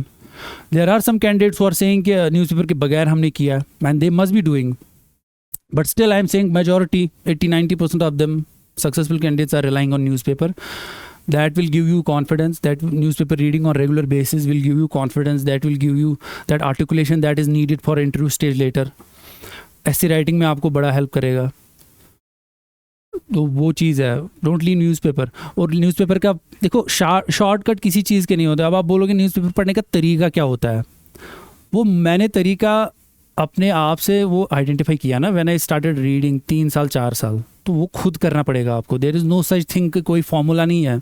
You have to read, हाँ you have to focus on proper areas. जैसे अगर आप you are aware of the syllabus, आपने सिलेबस बाय हार्ट मेमोराइज किया है, mains का भी prelims का भी, you will automatically come to know. And आपने PYQs किए हैं, आपको पता चल जाएगा कि न्यूज़पेपर में क्या इंपॉर्टेंट है। पॉलिटी वाला section important, IR, economy, science and tech, बस यही इंपॉर्टेंट है। Obviously sports page is not important, regional news is not important, बस इसको पढ़ना है रेगुलर बेसिस पे। थोड़ा नोट मेकिंग न्यूज़पेपर से वो आपके लिए थोड़ा काम आसान हो गया अब, बिकॉज अब न्यूज़ एनालिसिस भी आ जाता है। You can take help of that news analysis to see के what areas are important and notes votes कहाँ से क्या बनाने हैं। बट पढ़ना तो पड़ेगा newspaper. Don't make news analysis, daily news analysis as a replacement for newspaper. उसके बाद प्रीलिम्स, CSAT तो आपको पता ही है, CSAT is important, don't ignore CSAT। खासकर जब आप प्रीलिम्स के लिए अपेयर कर रहे हो, जैसे मई में प्रीलिम्स होता है, तो जनवरी से आप ये करते हो तैयारी स्टार्ट। CSAT डे 1 से स्टार्ट करो, 2-2 घंटे 1-1 घंटा पर डे दे दो उसको। Don't ignore CSAT, specially if you are from this humanities background. थोड़ा वो रीजनिंग वगैरह वो स्ट्रॉन्ग कर लो। अब I am happy that I am interacting with an audience which is preparing for next year, kind of freshers हैं majority of you. It's good, आप 1 साल का प्लान लेके चल सकते हो कि अभी से, जैसे मई से ही सब स्टार्ट करते हैं। जब मैं गया था दिल्ली, मैंने भी वैसे ही स्टार्ट किया था। मई टू नवंबर या दिसंबर आपको पूरा मेंस पे फोकस रखना है। जो यहाँ पढ़ा रहे हैं उसको भी मेंस के हिसाब से यूटिलाइज करो। फिलहाल I am talking about 1 year वाला। I think 90% of them are like appearing in next year. नवंबर तक बी वेरी क्लियर कि मेंस करना है। मेंस का जो सिलेबस है ना उसको बाय हार्ट करो, सब्जेक्ट वाइज। NCERTs को स्ट्रॉन्ग करो, चाहे आप क्लास में क्या कर रहे हो, जो भी सब्जेक्ट पढ़ रहे हो, go home and study NCERT of that subject parallelly, then you will automatically be able to make sense of what is being taught in the class. ठीक है, NCERT, newspaper, and once you have made that foundation for yourself, couple of months, 3 months की बात होती है जब आप NCERT सारे subjects की करते हो, आपको फेयर आइडिया आ जाता है एग्जाम का, then start making notes of your mains. उसमें भी 2 स्कूल्स ऑफ थॉट है। कुछ लोग हैंड रिटन नोट्स बनाते हैं लाइक मी, ओल्ड स्कूल, या there is one more think tank that says कि आप ये करो जो मार्केट में रेडीली अवेलेबल है आजकल, सिलेबस वाइज, टॉपिक वाइज आपको मिल जाता है सब कुछ। मेंस का बोल रहा हूँ, तो उसी को प्रिंट आउट निकाल के हम डबल एफर्ट करें। अब वो that depends on your comfort level. If you are comfortable with that and if that note and that material is precise, you are able to revise that again and again, well and good। मेरे लिए work क्या किया था, मैंने हर एक चीज़ के notes बनाए थे एंड फिर उसको बार बार रिवाइज किया। क्योंकि जब आप नोट्स बनाते हो, आप कंसाइज बनाते हो notes. You write only what you think and then you know that you are going to replicate this in the mains examination if question is asked on this topic। वो होता है फ़ायदा अपने नोट मेकिंग का। You will be able to replicate that, you will be able to revise multiple times after prelims if you get opportunity to write mains। बल्कि notes होंगे ना तो ऑटोमेटिकली इंसान डिमोटिवेट हो जाता है कि I can not revise this, bog down हो जाता है। इतना कंटेंट अवेलेबल है, कितना रिवाइज करोगे? तो जितना आप प्रिसाइज रखोगे मेंस के सिलेबस को उतना, क्योंकि प्रीलिम्स का क्या है ना, प्रीलिम्स में you even if you do not make notes, you just revise NCERTs again and again, do maximum number of MCQs, do it 3 times 4 times, you are done. Like आपका हो जाएगा प्रीलिम्स, कोई दिक्कत नहीं है। बट मेंस में as long as you are not picking the pen और आप एनालाइज नहीं कर रहे हो PYQs को, फिर नोट्स नहीं बना रहे हो, अपना एप्लीकेशन ऑफ माइंड नहीं कर रहे हो, जैसे सर ने कहा टॉपिक्स पे, टॉपिक्स नहीं, उन्होंने कहा सब्जेक्ट्स, लाइक वो वाला डोमेन्स पे, हर एक टॉपिक है। For example federalism is a topic. अब फेडरलिज्म GS2 का है, फेडरलिज्म के सारे फैसेट्स को अंडरस्टैंड करना, फेडरलिज्म के डायमेंशंस, चैलेंजेस इंडिया में क्या है फेडरलिज्म के, various committees, supreme court judgments क्या है फेडरलिज्म पे, वो सारी जब आपके पास नहीं होंगी एक जगह पे नोट की फॉर्म में, फिर आप उसको बार बार रिवाइज करोगे नहीं तो कैसे रेप्लिकेट करोगे? You will go and otherwise you will go in the examination hall and write a normal answer, average answer, complete करके भी आओगे paper, but then you will get average marks. If you want to stay in the race seriously, तो your answer should be precise, there should be quality answers, they should be to the point. वो कब होगा? जब आपने notes पे मेहनत की होगी. The actual grind actually is in your own room, in your own drawing room, जहाँ आप तैयारी करते हो. फाइनल एग्जाम तो इट्स जस्ट कि आप बस फॉर्मेलिटी पूरी कर रहे हो. You are going there, you know कि क्वेश्चन आएगा ही आएगा फेडरलिज्म पे 100%. आप लिख के ले लो, इस बार भी आएगा, बट कौन सा क्वेश्चन आएगा वो नहीं पता हमें. अब उसके लिए ये है कि अगर आपने फेडरलिज्म को बहुत एक्सटेंसिव तरीके से कवर किया, उसके सारे एस्पेक्ट्स कवर किए, उसकी एक आपके पास डेफिनेशन क्रिस्प है जो आपने टेस्ट सीरीज में भी यूज ऑलरेडी की है 2-3 बार, you will automatically write in the mains examination, और वो क्वालिटी होगी, टू द पॉइंट होगी. ये होता है फ़ायदा नोट मेकिंग का और अपनी उस मेहनत का. ये this is true for optional as well. Optional जो भी आपका है, मेरा political science and international relations था तो उसमें भी हर एक टॉपिक पे मेरे पास नोट्स थे. वो आपको हेल्प करता है ऑब्वियसली. जब इवन इफ यू प्रीलिम्स के बाद भी obviously you revise it multiple times, write test, revise, write test, उस टाइम तो कोई you don't get extra time to read books and read material इतना मोटा मोटा. जब आपके पास, जैसे मेरा ऑप्शनल है 4 सेक्शन है, हर एक ऑप्शन में 4 सेक्शन होते हैं. पॉल साइंस कितनों का ऑप्शन है यहाँ पे? Raise your hands please. अच्छा आपका है बस 2-3. तो उसमें क्या है, 4 सेक्शन है, छोटे छोटे. इतने बड़े मेरे नोट्स बने थे टोटल, मतलब वो है ना A4 साइज शीट्स, एक 4 बुकलेट आपके अपने. बस उसको मल्टीपल टाइम्स रिवाइज होना, बट वो क्वालिटी होना चाहिए कंटेंट, वो इतना टू द पॉइंट होना चाहिए. वो कैसे पता चलेगा क्या क्या लिखना है क्या नहीं लिखना है नोट्स में? That is again in art. You can not right everything. वो कहाँ से आएगा? टॉपर्स के आंसर्स देखो आप, टॉपर्स के आंसर्स देखो. PSIR के लिए जी, आई शेयर दैट अभी क्वेश्चन आंसर में. I think it will be better, है ना. You will get opportunity all of you to speak. ठीक है, थोड़ा अभी बताता हूँ मैं, उसके बाद I will come to that. There is no source as, only Shubhra Ranjan के नोट्स, नथिंग एल्स. ये हमने भी सुना था पहले जब हम गए थे मैम के पास कोचिंग करने, बट हमने इसको इम्प्लीमेंट नहीं किया. फिर अगर मैम के पास अभी जाऊंगा ना, वो यही बोलेगी कि इसलिए आपको इतना टाइम लगा क्योंकि आपने मेरी बात नहीं सुनी थी उस टाइम. मैं थोड़ा स्कॉलर बनने लगा था बीच में, इतना ज़्यादा कॉम्प्लिकेट किया ऑप्शनल को, दैट बैकफायर्ड इन माय 2020 वाला attempt. I scored very less in PSIR and because of PSIR only I couldn't get through in 21.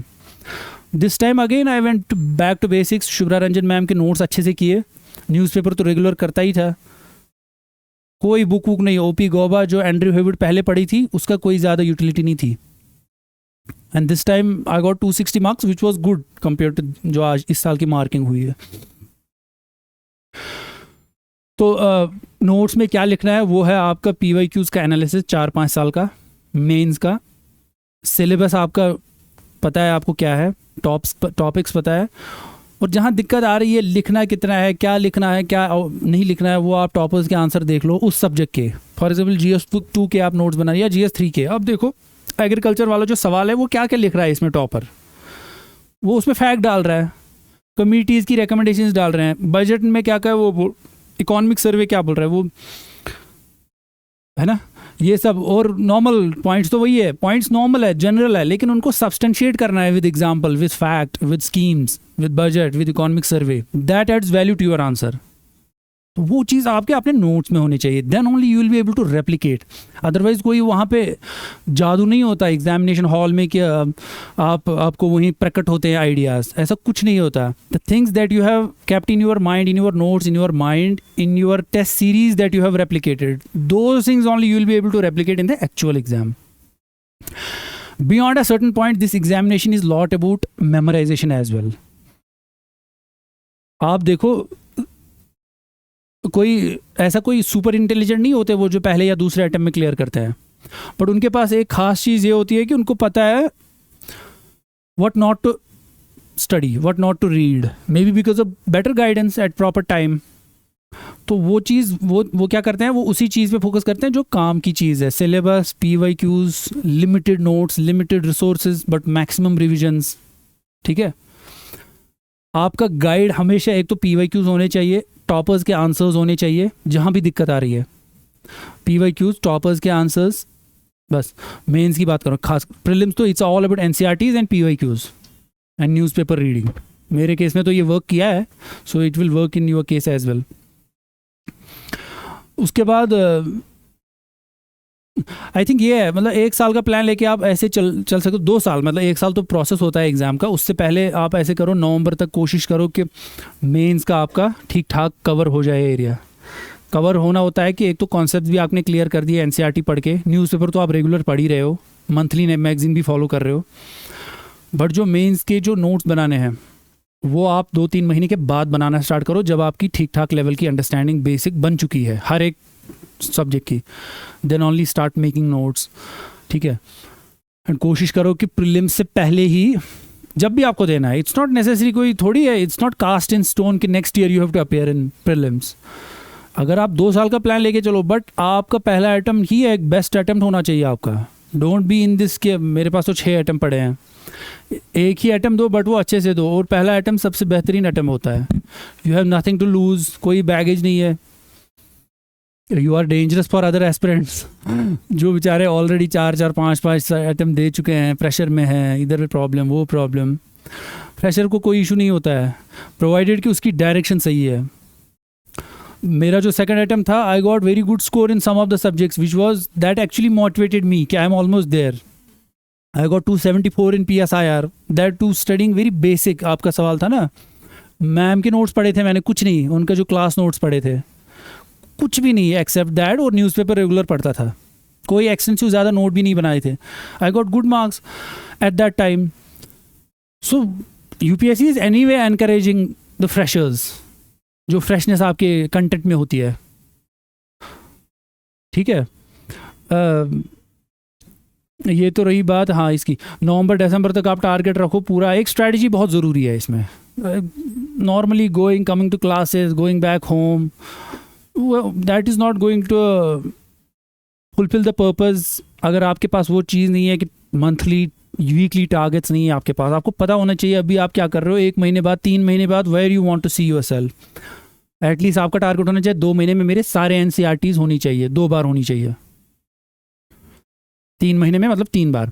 जब 2 बार मेरी हो जाएगी NCERTs, then only I will think about readings वो वाली books and Laxmikanth. I am sure that most of you, because of lack of guidance, must have started studying directly Lakshmikant when started polity, है ना। But जो 11th की political theory है या introduction to Indian constitution है, वो है किताब है। अगर आप PYQs देखोगे वो वही क्वेश्चन पूछ रहे हैं। अब तो लक्ष्मीकांत इज धीरे धीरे losing its relevance. They are asking simply what is the definition of state. वो एक लक्ष्मीकांत में थोड़ी है, नहीं मिलेगी कहीं पे। What is freedom of speech, उसमें 4 ऑप्शन देंगे। या व्हाट इज लिबर्टी, 4 ऑप्शन देंगे लिबर्टी के रिलेटेड ही। इतने कंफ्यूज हो जाओगे समझ ही नहीं आएगा। अगर आपकी कॉन्सेप्ट्स क्लियर नहीं है तो कॉन्सेप्ट्स NCERT से क्लियर होंगे।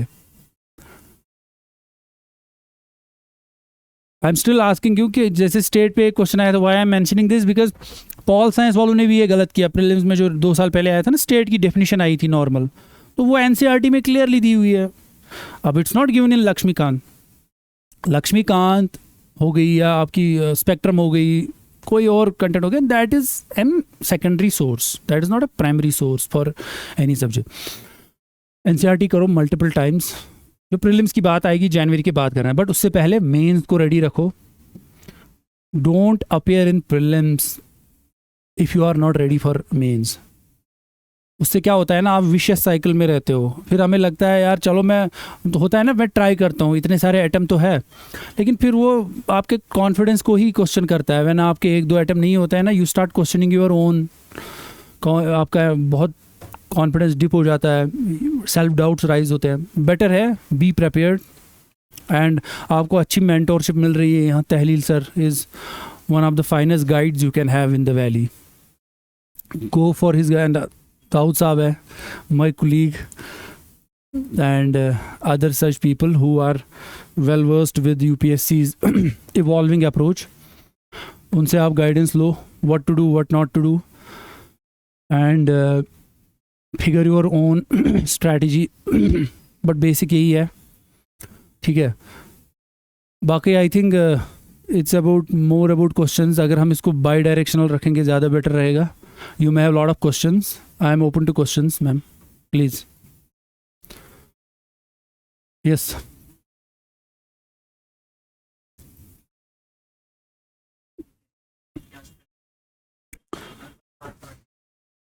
अभी तो टिप्स क्या ही देंगे, बट ये है कि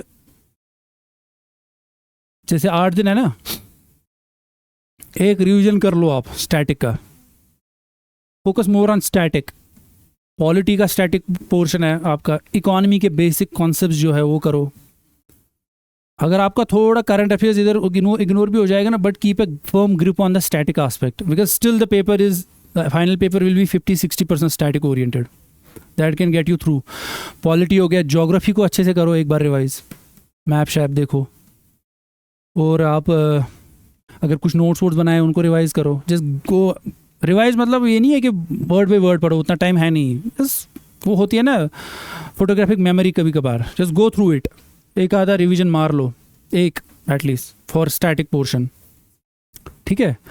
and don't read anything new eight this stage. हो सके तो do the last couple of years के जो PYQs पूरा 2 घंटे बैठ के करो, feel that atmosphere of examination, थोड़ा प्रेशर फील करो बिफोर द एक्चुअल प्रेशर, वो ज़रूरी है। इस टाइम पे आप यही कर सकते हो। एंड थोड़ा CSAT का एक आधा पेपर कर लो 2 घंटे बैठ के, 2-3 दिन पहले एक्चुअल एग्जाम से पहले, ताकि आपको वो पता चले कि स्ट्रैटेजी क्या है। CSAT में try to go for English, पहले इंग्लिश को करके फिर रीजनिंग के इजी चेरी पिकिंग करके कर लो, वो सब हो जाएगा, ठीक है। अच्छा, strategies to follow that can help us to achieve a good rank, key elements of a good essay, how can we improve. देखिए स्ट्रेटजी की तो बात हो गई, स्ट्रेटजी यही है, फंडामेंटल सोर्सेज को इग्नोर नहीं करना है, चाहे NCERT हो, आपके न्यूज़पेपर हो, नोट्स बनाओ आप मेंस के ठीक ठाक, अपने नोट्स हो सके तो work on that. Note making is not an passive exercise, it's an active exercise. When you are writing something, you are thinking, सोच के लिख रहे हो ना, तो automatically you will retain that and you will be able to reproduce that. Write relevant things in the notes, follow PYQs and toppers answer for that, what to write and what not to write, and complete your main syllabus before your serious first prelims attempt. एक paper like GS 1, 2, 3, 4 optional ऐसे, automatically आपका second question आपका ऐसे पे है, वो automatically improve हो जाता है if your GS is well covered, मतलब कंटेंट तो आ ही जाता है। अब वो स्ट्रक्चरिंग की बात होती है। Usually people from J&K, specifically Kashmir, they have a good writing flair, you will get good marks in essay if you are like philosophical essays आते हैं UPSC में, उसमें प्रैक्टिस करनी है, प्रीलिम्स के बाद भी वो कर सकते हो। अगर आपने सिलेबस अच्छे से कवर किया है, you will have lot to write. उसके बाद उसमें टॉपर्स के ही वही ऐसे उनका देख लो, कोई टॉपर का खुद लिखो, पहले टॉपर का आंसर मत देखो, उनका टॉपिक देख के खुद ब्रेनस्टॉर्म करो, पहले लिखो, फिर कंपेयर करो विद टॉपर्स ऐसे, see how different you are writing, where you are lagging, where you are going wrong, thinking pattern कहाँ कहाँ चेंज हो रहा है, वेयर यू कैन बेटर। ज़्यादा प्रैक्टिस करोगे उतना अच्छा होगा। ऐसे में there is no such content, no such book, it's primarily GS, but उसी को लेकिन एक स्ट्रक्चर्ड तरीके से करना है। टॉपर्स के एसेज आप देखो और खुद प्रैक्टिस करो, ज़्यादा जितने ज़्यादा लिख सकते हो उतने लिखो, वो हो जाएगा। That is a different game, वो लेट भी कर सकते हो। प्राइमरी एस्पेक्ट है GS 1, 2, 3, 4 एंड आपका ऑप्शनल, ठीक है जी। वालेकुम सलाम। यार सबसे बड़ी चीज़ है कि इसको टीचर्स ने पहले बोला भी था कि लिमिटेड सोर्सेज मैक्सिमम रिविजन्स। अब मैं ऑप्शनल की अगर एग्जांपल दूं, ऑप्शनल में it costed me 1 attempt, that too when I was at my peak of my preparation. Why it costed me? Because मैंने थोड़ा ज़्यादा डीप में गया ऑप्शनल में। This is not an examination of research, यहाँ पे PhD किसी को नहीं करनी है। अगर आप ज़्यादा डिग करोगे ना, ज़्यादा रिसोर्सेज एक्सपैंड करोगे चीज़ों को, तो you will not be able to consolidate, you will not be able to write to the point. वो नुकसान मुझे हुआ था। एंड मुझे लगता है कीप इट सिंपल, चाहे ऑप्शनल हो या GS हो, keep limited resources but revise maximum number of times, same resources, write more, make your notes, write more, toppers के आंसर देखो और हो जाता है, कोई ऐसी बात नहीं है। Don't keep limited resources and revise maximum number of times. एक तो ये है। दूसरा है कि मेंस के सिलेबस को प्रीलिम से पहले कंप्लीट करना, then only appearing in the exam. Don't see the exam as a trial and error method कि मैं इस बार अपेयर होता हूँ, लेट्स सी व्हाट हैपन्स। वैसा नहीं होना चाहिए। appear only when you are thank you, ये ज़रूरी था, आ गया, ठीक है. Appear only when you are seriously when you are ready about mains, then only appear in prelims. Don't be like stuck in this vicious cycle. It takes a heavy toll on your mental health as well if you are again in that loop. एक साल prelims कर रहे हो, दूसरे साल फिर समझ ही नहीं आ रहा है, फिर mains कर रहे हैं लेकिन prelims नहीं हो रहा है, फिर इसी में लगे रहो, डिमोटिवेट हो रहा है बंदा. तो इससे बेटर है कि 2 साल ले लो, लेकिन स्ट्रेटजाइज करके और देखा देखी में नहीं करना है कि इसने दिया और मुझे भी देना है. अब go on your own pace. Strategy अगर आपकी सही है, you are sincere, hard work कर रहे हो, राइट डायरेक्शन में कर रहे हो, स्मार्टली कर रहे हो. जैसे मैंने कहा, स्मार्टली यही होता है. PYQs कर रहे हो आप, नोट्स बना रहे हो, कम सोर्सेज रख रहे हो लेकिन उनको मैक्सिमम बार रिवाइज कर रहे हो. स्मार्ट तो यही हो गया ना, रादर देन हार्ड वर्क थोड़ी करनी है कि पॉलिटी की 10 किताबें रखी, एक ही पढ़नी है लेकिन उसको बार बार पढ़ना है, ठीक है. और ये और फिर ऑप्शनल की चॉइस भी एक चीज़ है. मेरे केस में तो प्रॉब्लम नहीं हुई because I was very clear. Graduation के टाइम पे ही आई थॉट कि IR is my interest and I went for it and it's a very good optional PSIR. But अगर आप जो भी आपका इंटरेस्ट है, on the basis of interest only take your optional. हर एक ऑप्शनल से टॉपर आ रहे हैं, हर एक ऑप्शनल में उतनी ही हार्ड वर्क करनी है, हर एक ऑप्शनल में ऑलमोस्ट गाइडेंस अवेलेबल है. So there is no such thing कि ये ऑप्शनल वो ऑप्शनल. आपका इंटरेस्ट क्या है, आप किसको बेटर मैनेज कर सकते हो, वो मैटर करता है, ठीक है. ऑप्शनल में ये कुछ नहीं है कि एंथ्रो में कम सिलेबस है, वो तो अगर ऐसा होता तो सिर्फ एंथ्रो से ही आते फिर टॉपर. ऐसा नहीं है. I am just giving an example. It's a good optional anthro as well, but depends on your interest. अब मेरा इंटरेस्ट जहाँ है तो मैं वही करूँगा ना, ये चीज़ है. These are certain things that can help you to be on track. जी.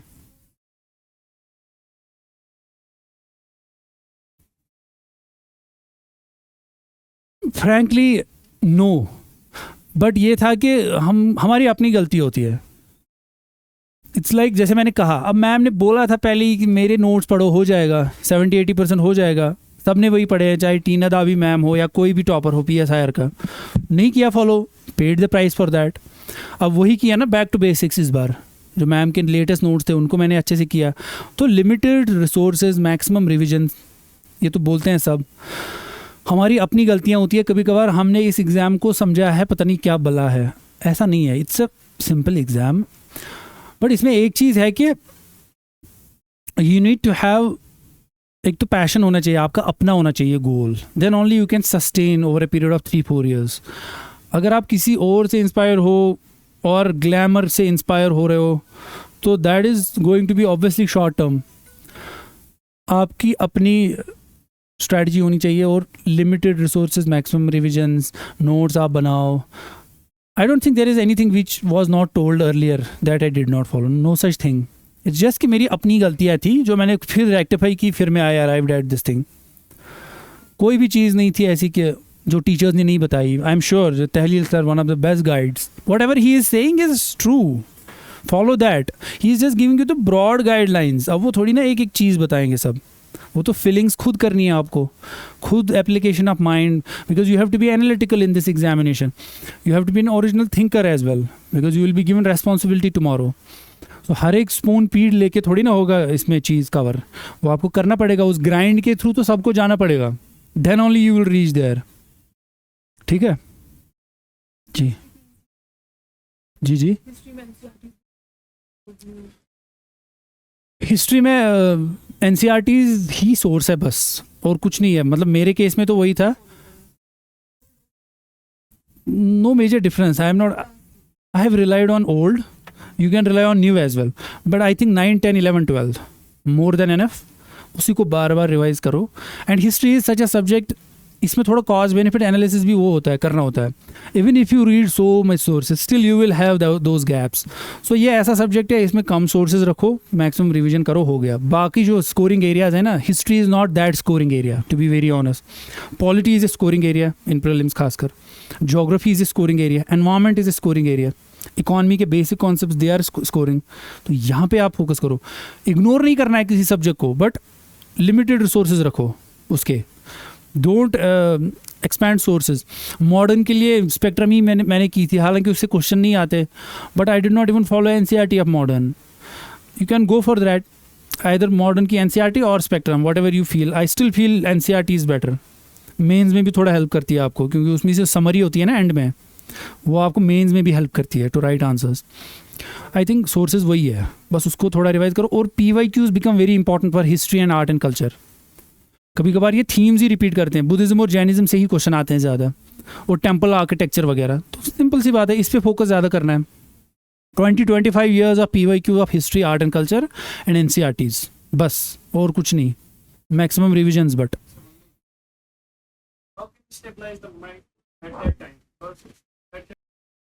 देखो यार, इसमें वही है कि बेस्ट वेस्ट कुछ नहीं होता है. बेस्ट तो जो हार्ड वर्क करेगा ना, वो बोलेगा मैंने बेस्ट दिया है. But hard work is not only thing which is needed, smart work is also needed. अब it's a very ruthless examination competition. जैसे सर ने कहा, अब there are millions and lakhs are appearing in Delhi, preparing, going through the same grind. तो hard work की तो कमी नहीं है ना. वो तो कोई वो है ही नहीं कि मैंने हार्ड वर्क की डिसहार्टन हो गया. अब जिसको ये ख्याल आता है मिड वे कि मेरा तो ये हो गया वो हो गया, अब ही और she can not sustain in this. You have to be ready for this कि what I am doing is there is no certainty that I will get through it, that's for sure. But आपको वो firm believe होना चाहिए कि मैं sincerely कर रहा हूँ, हार्ड वर्क कर रहा हूँ, स्मार्ट वर्क भी कर रहा हूँ. अगर मेरा इसमें नहीं हुआ, हालांकि पहले तो सोचना नहीं है, नहीं भी हुआ ना, still you will emerge as a better human being, better citizen, capable citizen. You will certainly get adjusted somewhere, चाहे state services or even if you go in the private sector, if you go in the teaching, you will do good if you have been sincere. और disheartened होने की कोई ज़रूरत नहीं है as such. It is a competition. Be open from the day one कि success ratio obviously is less, but then you just need that one seat. आपको थोड़ी ना सारी उनके seats लेनी है. Have firm faith in yourself. Setbacks आते हैं, rejuvenate yourself, and जैसे मैंने कहा, 2 बार अगर नहीं हुआ, 3 बार नहीं हुआ, have plan B, be realistic rather than victimhood. यार मेरा नहीं हुआ, वो नहीं हुआ, ऑप्शनल नहीं चला, ये नहीं चला, मेरी किस्मत सही नहीं है. Nobody is going to listen to these excuses. कौन सुनता है अनफॉर्चुनेटली. तो बेटर है बी रियलिस्टिक.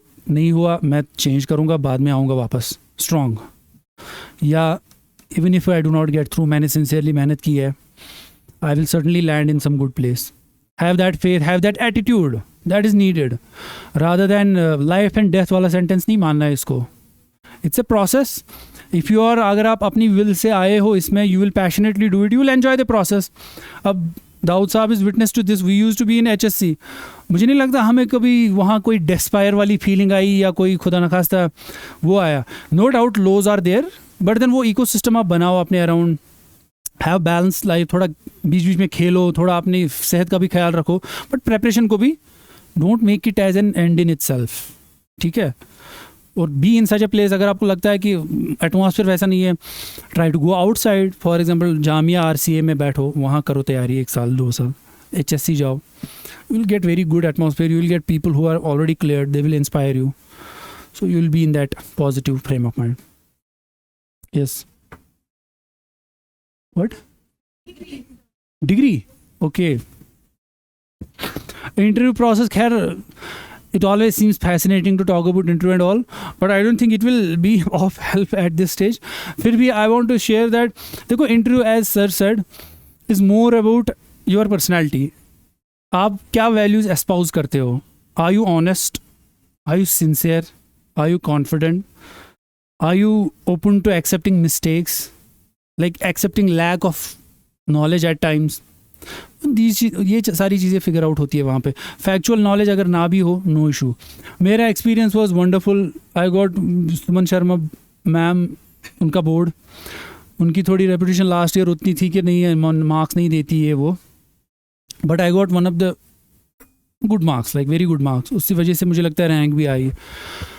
मेरा एक्सपीरियंस ठीक था, मतलब ओपिनियन बेस्ड था, इंटरव्यू अच्छा था. आई वॉज लाइक 1-2 क्वेश्चन में नहीं दे पाया सवाल अच्छे से जवाब. इकॉनमी पे एक क्वेश्चन था बेसिक, उसको मैं एड्रेस नहीं कर पाया सही से, but ma'am was like helping me. Okay, ये हो सकता है, ये हो सकता है. She they will encourage you to speak. They are not there to discourage you. They know कि it's a stage where by an aspirant is nervous. They will encourage you, they will welcome you. एकदम informal conversation type होता है माहौल, कोई ऐसा issue नहीं होता. And एक बार तो मुझे सवाल भी नहीं आया जवाब, नॉर्मल वो भी IR का था, मतलब मेरे ऑप्शनल का, कुछ डैम कोई POK में बनाता है, चाइना बना रहा है कोई डैम, उसका नाम क्या है मुझे नहीं पता था. I said honestly sorry sir, I am not able to, I don't know, not even I am not able to recall, not I don't know sir. And they appreciated that इसका नाम ये है, go and read about it. Sure sir, I will read about it. So be open about that कि I am still learning. मैं यहाँ पहुँचा इसका मतलब ये नहीं कि मुझ में ईगो या एरोगेंस आ गई है. I am open to learning because when you in get into civil services still you have to learn. फिर क्यों वो कोर्सेज आते हैं, refresher courses, mid career term courses, because civil servants are also learning. You have to be open to that. Personality genuine होनी चाहिए, sober, confident, not over confident, confident, sincere, smiling face, accepting mistakes, no issues. You should come across as a very nice person, you will be given rewarded. It's not a coaching. I'll come to this later. और second आपका question था degree. कोई matter नहीं करता, it doesn't matter. देखो UPSC is such a platform where IIT से बच्चे आते हैं, एम्स के मेडिकल ग्रेजुएट्स, GMC UMC तो है ही, मतलब best of the best. And at the same time average government college से, नॉर्मल कॉलेज से, स्मॉल टाउन से, सबको इक्वल प्लेटफॉर्म मिलता है. And everybody, almost every socio economic background वाला बंदा बंदी सिलेक्ट हो जाते हैं. No issues with that at all. तो वो तो दिमाग से ही निकाल दो आपकी ये कोई फैक्टर है, नॉट एट ऑल. बट आपकी सिंसेरिटी चेक होगी, आपकी अगर स्ट्रैटेजी सही है, आपने एग्ज़ाम के लिए तैयारी सही की, आपने बेसिक इसके पैरामीटर्स को फॉलो किया है, यू विल गेट थ्रू. कोई इशू नहीं है, ठीक है. कोचिंग का, coaching as I said can guide you, hand hold you, what to read, what not to read, but that is only 10 or 15% of the preparation, to be very honest. Coaching ज़्यादा मुझे optional में लगी थी, ज़्यादा relevant, because खासकर अगर आपका background नहीं है उस सब्जेक्ट में, it can definitely help you. But when it comes to GS and other aspects, note making, वो आपकी अपनी मेहनत है, आपकी अपनी अंडरस्टैंडिंग है, प्रीवियस ईयर क्वेश्चंस को कैसे आप एनालाइज करते हो, सिलेबस आपके टिप ऑफ द टंग पे है या नहीं, आपको जो एसेंस है ना एग्ज़ाम का वो आपको समझ आया है, डिमांड, कंटेंट आपका टू द पॉइंट है, आंसर राइटिंग प्रैक्टिस आपने ठीक ठाक की है, MCQs आपने प्रीलिम्स के लिए कितने किए हैं. अगर आपने 50,000 60,000 MCQ नहीं किए प्रीलिम्स से पहले, तो आप तो रिस्क की टेरेन में जा रहे हो ना. फिर ये सब चीज़ें हैं. मुझे लगता है coaching will at max guide you, but it's your hard work and your own dedication. You had first answer. What were the initial tips that you took to improve your answer? In my case, it took me 4 hours to write the essay, and then I couldn't show it to the teacher क्योंकि मुझे लगा वो दिखाने को लायक नहीं है. I didn't even attempt to write an answer to ITL.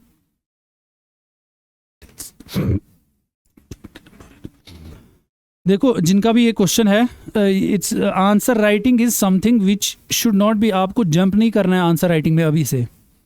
Why I am stressing on note making and content? जब तक आपके पास वो चीज़ नहीं आएगी ना, obviously you will not be able to write good answer. It's common sense. मैंने भी जब पहले लिखा, मुझे तो याद भी नहीं है क्या लिखा था, एकदम पॉइंट्स में, पता ही नहीं होता था कि पॉइंट्स में लिखना है, पूरा पैराग्राफ में लिख रहे हैं.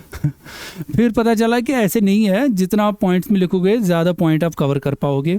और पॉइंट लिखने भी है कि ओपन एंडेड पॉइंट नहीं लिखना है, एग्जाम्पल्स के साथ लिखनी है. अब वो एग्जाम्पल कहाँ से आएगी, वो थोड़ी ना वहाँ पे एग्जामिनेशन हॉल में आप सोचोगे, सोचने का तो टाइम ही नहीं है. वो मेहनत जब आप नोट्स पे नहीं करोगे, कंटेंट पे पहले नहीं करोगे, you will have difficulty in writing answers, चाहे कुछ भी हो, ऑप्शनल हो, ऐसे हो या GS हो. पहले बेसिक लेवल ऑफ कंटेंट होना चाहिए आपके पास नोट के फॉर्मेट में, उसको एक बार थोड़ा सा पढ़ के then only start writing answers. And आजकल तो इतने टॉपर्स के आंसर्स अवेलेबल है, वो भी इशू अब नहीं होना चाहिए कि लिखना कैसे है. दैट इज़ क्लियर, अब सबको पता है, आई एम श्योर कि पॉइंट्स में लिखना है GS के आंसर, है ना. ऑप्शनल के पैराग्राफ में लिखते हो, बट पॉइंट्स में GS के लिखना है, because you have to cover maximum. There is no universe, ये UPSC की गाइडलाइन नहीं है कि आप पॉइंट में लिखो. But the ones those who are scoring good are writing in points. अब आपको उनके साथ compete करना है. They are covering maximum number of points, quality points, with examples, with facts, with data. तो आप अगर वो नहीं करोगे, you are automatically out of the race. तो वो चीज़ करनी है, वो आएगी विद टाइम, कंटेंट के साथ, टॉपर्स के आंसर देख के, then only you will be able to write. जब आपके पास कंटेंट होता है, then you can even you can appear in this क्या बोलते हैं उसको, सेक्शनल टेस्ट या फुल लेंथ टेस्ट, आपकी मर्जी है, but basic is content.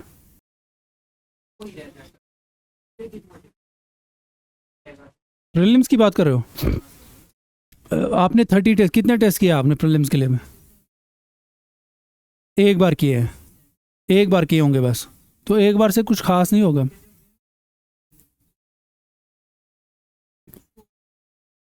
Exactly मैं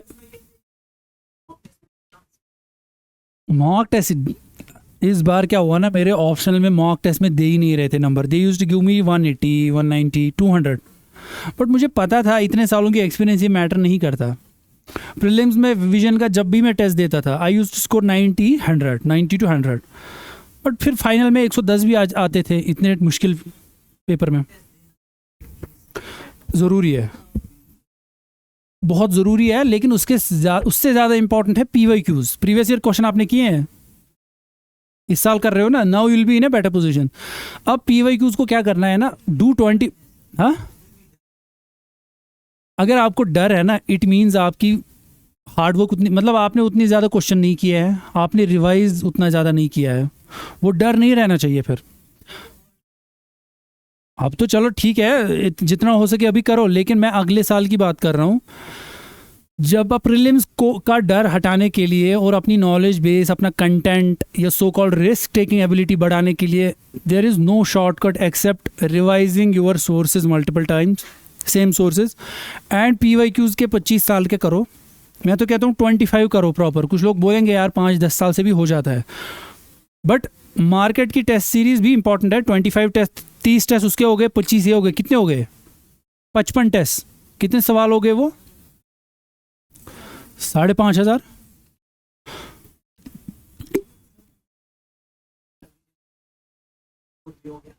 वो इतना कम भी नहीं, 40-50 थोड़ी, 70-80 होना चाहिए। खैर आप ये करो, लेकिन एक बार करने से भी कुछ नहीं होता, 2 बार भी कुछ खास नहीं होता, मिनिमम 3 बार करो। और वो कब होगा? जब आप जनवरी से ही स्टार्ट करोगे करना, पर डे 50 क्वेश्चन करोगे एटलीस्ट, वो 2-2 घंटे, 1.5 घंटा बैठ के करने पड़ेंगे। नहीं अभी तो चलो दैट्स टू लेस, अभी क्या डिमोटिवेट होना है, मुझे लगता है I can't say much about your preparation at this stage, मुझे नहीं पता उतना ज़्यादा, बट मुझे लगता है if a serious aspirant is approaching prelims, he और she should not have this fear कि मेरे से गलती होगी, ये होगा, वो होगा, फिर तो पक्का गलती होगी। और उस डर को दूर करने के लिए there is no other shortcut than to go through this grind. This is my personal experience, I did it in 2018। मैंने 60 टेस्ट किए अराउंड, वो भी 2-3 बार किए थे। उस टाइम मैंने इनसाइट्स की और विजन की पूरे टेस्ट किए थे, मतलब पूरा उनका एक बंडल और इनका एक बंडल, और वो एक बार नहीं किया था, 3 बार किया था। तो फिर एक तो आपकी ऑटोमेटिकली नॉलेज बेस तो बढ़ी गई, एक्यूरेसी भी बढ़ गई, क्योंकि वो करोगे, गलतियां तो करनी है तभी तो सीखोगे। गलतियां करो, लेकिन इवेंचुअली एक टाइम आएगा कि your accuracy will be better, you will have more confidence. आपको क्वेश्चन देखते ही पता चल जाएगा कि इसमें कौन सा ऑप्शन सही है, कौन सा गलत है।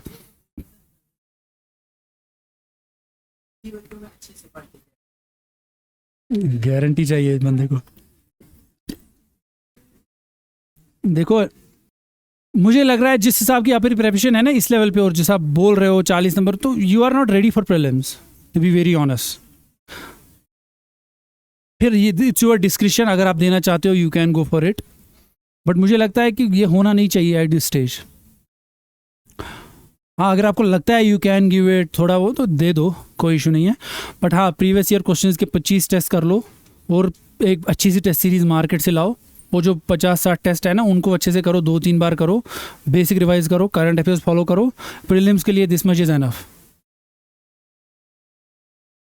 वो नहीं आएगा 40 स्कोर, नहीं आएगा। अगर आप ये करोगे ना, I am sure that you will, it will skyrocket. You may not score 150, but you will definitely score good marks around 100-110. That's for sure. क्यों नहीं होगा? अगर नहीं हो रहा है तो दिक्कत है। शुक्रिया।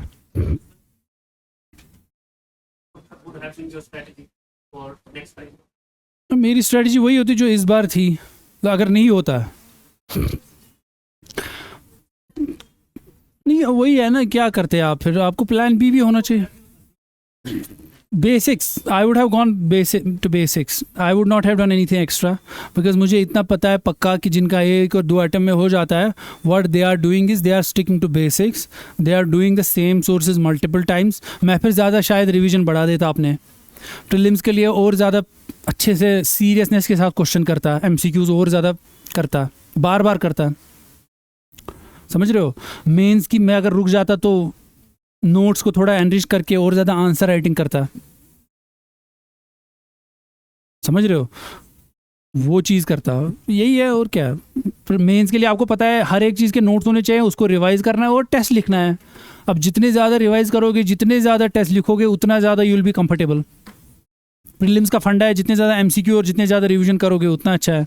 बस वही करना है. इसमें कुछ थोड़ी है कि 100% 180 डिग्री थोड़ी टर्न लेनी है कि अब मेरा सही होगा. उसी को थोड़ा सा इधर उधर टिंकर करके you get through. How to remove stress during prep, role of social media, study hours. Stress को रिमूव करने के लिए प्रेपरेशन को आप सही करो पहले, क्योंकि जब आपकी प्रेपरेशन सही होती है ना, ऑनेस्टली आई एम सेइंग, देखो अब प्रेपरेशन को सही करना क्या होता है, आपके जो छोटे छोटे टारगेट्स आपने बनाए डेली या वीकली फॉर एग्जांपल. अब मुझे तो पर्सनली बड़ा खुश होता था मैं जब मेरे दिन का टारगेट सही होता था. I used to enjoy a cup of tea. I am just giving an example. मज़ा आता था. दाऊद साहब को पता है चाय वाय वहाँ दिल्ली में ठीक ठाक कल्चर है चाय पीने का, तो मज़ा आता है जब या वीकली आपके टारगेट्स फिनिश हो गए. You feel better. आपको लगता है यार you should go for an outing, you should go for with friends, है ना. ये है stress buster. Simple. Good people, connect with friend circle अपना रखो अच्छा. और स्पिरिचुअलिज्म ऑफ कोर्स, अगर नमाज आपको रेगुलर रखोगे you will be in a very positive frame of mind. हाँ जी. ये तो स्वैग वैग मुझे पता है, लगता है जो आपके फर्स्ट ईयर में जो हो जाता है ना, पहले ही सिलेक्ट हो जाता है, उनका थोड़ा रहता है, बट वो भी फिजल आउट हो जाता है फिर with time, because it's more about responsibility than about वो. एंड ये बस बाहर की मतलब दूर से लगता है कि ये वो, ऐसा कुछ नहीं होता है. इट्स जस्ट अल्हम्दुलिल्लाह आपको एक सेंस ऑफ सेटिस्फेक्शन आ जाती है. आप खुश हो, आपके पेरेंट्स को जब आप खुश देखते हो उससे ज़्यादा क्या सेटिस्फेक्शन मिलेगी, है ना. ये सब चीज़ें होती हैं छोटी छोटी, कोई स्वैग की बात नहीं होती है. It's normally about satisfying your sense of achievement आ जाता है आपको, and you become grounded actually rather than, because so many responsibilities, so many expectations are from you. बस वही है. एंड एक और चीज़ था इसमें, एक सेकेंड. हाँ, सोशल मीडिया तो चलो मेरा कभी रहा नहीं है ज़्यादा सोशल मीडिया के साथ टच. अभी भी मेरा इंस्टाग्राम अकाउंट है ही नहीं. बट दैट इज़, अरे that is not to say कि मतलब आप चेयर्स करो और मैं ये, it's to say that you have to be ready to cut down your social connections. I am infamous for that वो, बट दैट्स क्वाइट एक्सट्रीम कि मेरा तो बटन वाला फ़ोन होता था 2020-21 तक. बट अगर आप नॉर्मल भी रखते, देखो हमारे टाइम पे फिर भी थोड़ा था कि, बट अब ज़्यादा हो गया कोविड के बाद, ऑनलाइन सिस्टम, सोशल मीडिया, ये वो. आई एम नॉट सेइंग कि आप बिल्कुल ज़ीरो आउट करो, बट हाँ कंट्रोल करो. Have firm idea of what are you doing with your time. कितना टाइम आप ऑनलाइन स्पेंड कर रहे हो, क्या कर रहे हो, क्या देख रहे हो. वो डिस्ट्रैक्शंस नहीं होनी चाहिए ज़्यादा. लिमिट करो उसको, 1 आधा 2 घंटे रखो fix for online social media. बाकी आप सोशल मीडिया नहीं, मैं कह रहा हूँ ऑनलाइन रिसोर्सेज को. सोशल मीडिया तो it has to be 10-15 minutes in touch रहने के लिए सुबह या शाम. बाकी कोई ज़्यादा ज़रूरत नहीं है सोशल मीडिया की. एंड स्टडी आवर्स तो there is no such thing कि फिक्स्ड स्टडी आवर्स. वसीम साहब जो सिलेक्ट हुए तो उनका एक आंसर मुझे अच्छा लगा कि when he was not studying, when he was not sleeping he was studying, और when he was not studying he was sleeping. बस यही करना है आपको. You are in preparation. 1 साल 2 साल 3 साल की प्रेपरेशन है. टारगेट बनाओ आप. ऑन एन एवरेज 8-10 घंटे तो जाते ही है. Even if you sleep for 8 hours still you will have good time, है ना. 1-2 घंटे आप चिल भी करो, but still you have 10-12 hours. उनको बस यूटिलाइज करो. There is no such thing कि 6 घंटे 10 घंटे 15 घंटे. Quality study matters.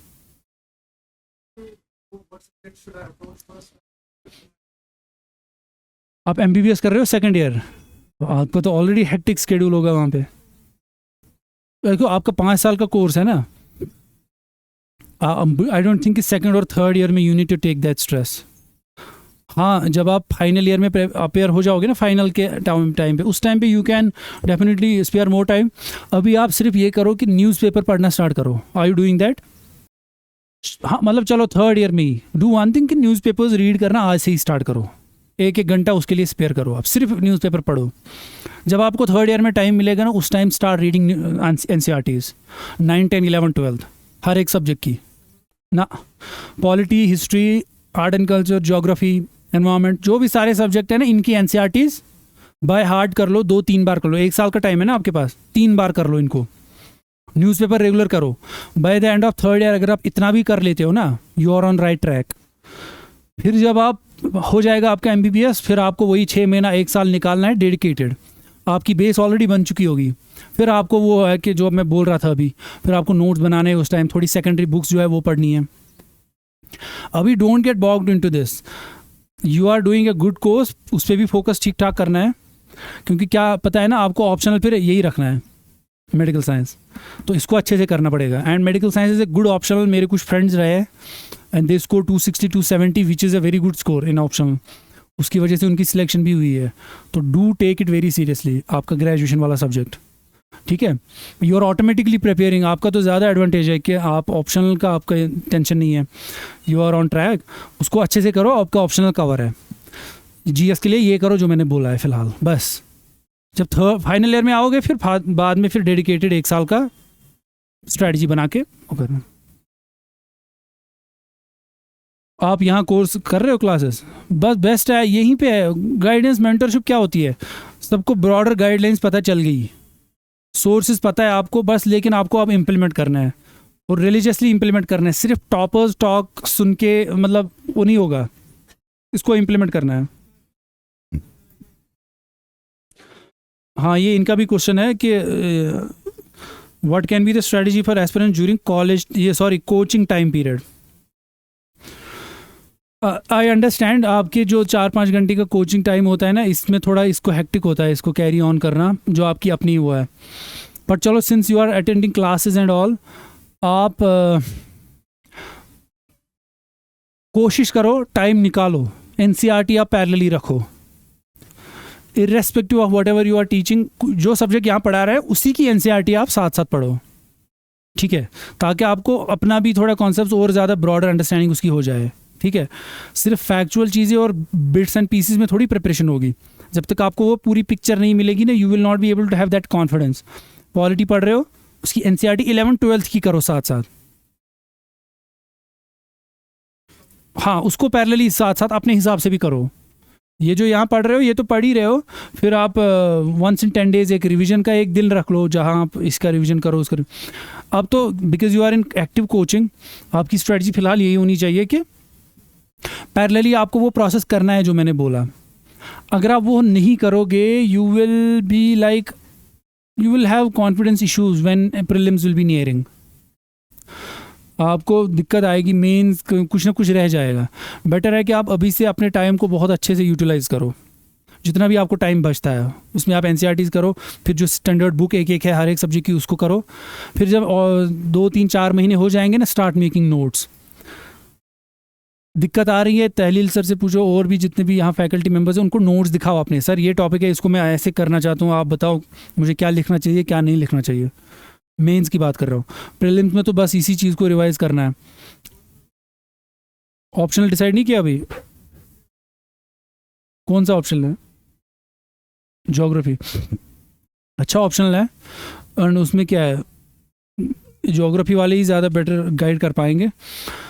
स्ट्रैटेजी हर एक ऑप्शनल में सेम है, जो भी आपके सोर्सेज है ना उनको लिमिटेड रखो और क्वालिटी सोर्स रखो, कोई जितने भी अवेलेबल है उनको अच्छे से करो, बार बार करो। हो सके तो उसमें वैल्यू एडिशन भी बहुत ज़्यादा चाहिए आपको। आजकल ज्योग्राफी के जितने भी टॉपर है ना, 4-5 टॉपर्स के आंसर्स देख लो, अप्रोच देख लो उनके, अलग अलग टॉपर्स के थोड़े अलग अलग अप्रोचेज हैं, उनको किस चीज़ पे मार्क्स आ रहे हैं वो चीज़ आइडेंटिफाई करो और अपने नोट्स में उस हिसाब से डालो, ठीक है। हाँ,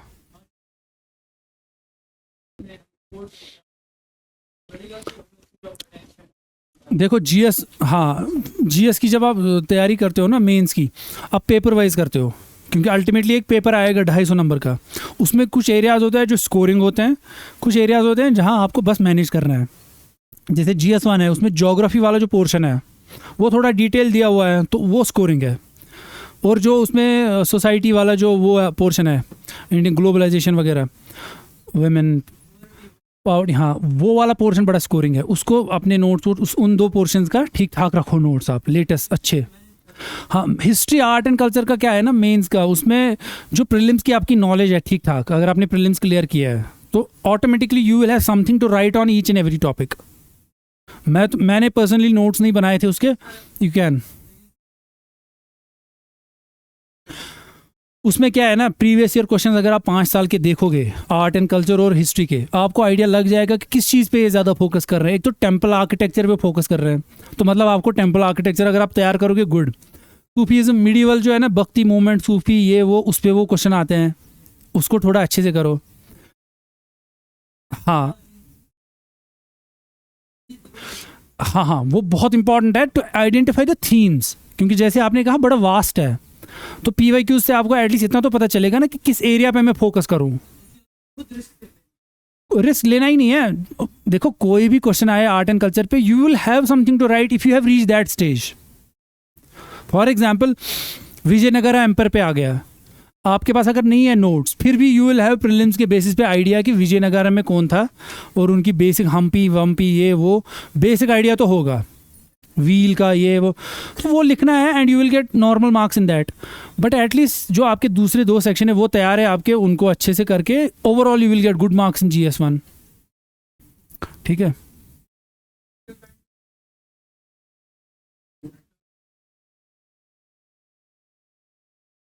दूसरा क्या था पार्ट आपका? हाँ देखो, ऑप्शनल को आप कोशिश करो कि नवंबर दिसंबर से पहले ठीक ठाक रेडी होना चाहिए। प्रीलिम्स जब नेक्स्ट ईयर दे रहे हो तो वो तो कंफर्म है, मतलब एटलीस्ट 2-3 बार आपने अच्छे से पढ़ा है, you have understood PYQs, you have understood the nature, you have थोड़ा सा नोट्स वोट्स भी बनाए आपने, वो तो दिसंबर तक करना है। And do it parallelly from day 1 आज से। अगर 6 घंटे आपको अपार्ट फ्रॉम कोचिंग मिल रहे हैं, डिवाइड दैट प्रॉपरली, 3 घंटे ऑप्शनल, 3 घंटे GS, या 2.5 घंटे ऑप्शनल, 3.5 घंटे GS, ऐसे करके। ऑप्शनल को डोंट इग्नोर दैट, बिकॉज उसका दिसंबर जनवरी तक आपका ठीक ठाक ऑप्शनल कवर होना चाहिए। व्हाट मोटिवेटेड मी, इसमें वही है आपका अपनी, देखो अब जब मैं कॉलेज में था तो मुझे इंस्पायर किया, जैसे शाह फैसल साहब हो गए, उस टाइम उनकी सिलेक्शन हुई, बाद में लाइक अतर आमिर सर, अब ये सब इंस्पिरेशंस थी कि if they can do we can also do. And civil services एक ऐसा डोमेन है whereby you get the opportunity to serve the public, vulnerable sections को आप हेल्प कर सकते हो, और इसमें सेंस ऑफ सेटिस्फैक्शन मिलता है। वही जो नॉर्मल इंस्पिरेशंस है सबको वही होती है, बट देन कन्विक्शन के साथ उस चीज़ को फॉलो करना वो बहुत ज़रूरी है ना। वो फायर होनी चाहिए to sustain over a period of time, और देखा देखी में नहीं करना है बस, because then it's very difficult to sustain over a period of time. ठीक है, your intention should be very clear कि हाँ मुझे ये करना है और अच्छे कॉज के लिए करना है, दैट इज़ इम्पॉर्टेंट।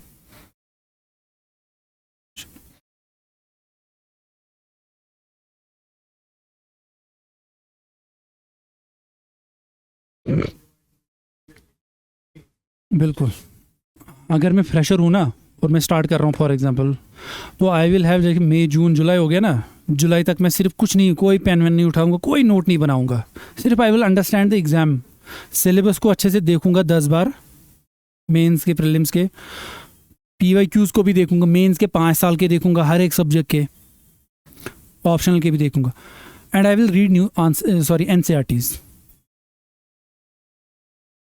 नहीं, मैं GS की बात कर रहा हूँ ना पहले।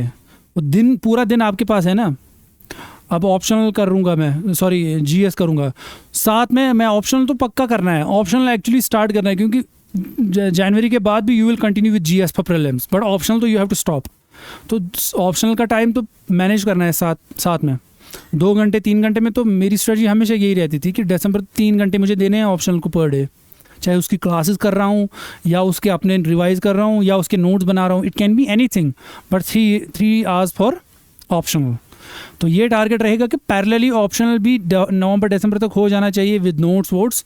एंड आपका जो जीएस है, जीएस का एक सब्सटेंशियल पोर्शन होना चाहिए। चलो मैं ये नहीं कहूँगा कि 100%, बट एटलीस्ट एथिक्स हो गया, वो आपने अच्छे से कर लिया, GS1 GS2 GS3 जो भी आपको लगे। एक आधा अगर थोड़ा इधर उधर रह भी जाए वो प्रीलिम्स के बाद भी आप कर सकते हो, लेकिन मेंस का ठीक ठाक पोर्शन मेरा कवर होना चाहिए नवंबर दिसंबर तक।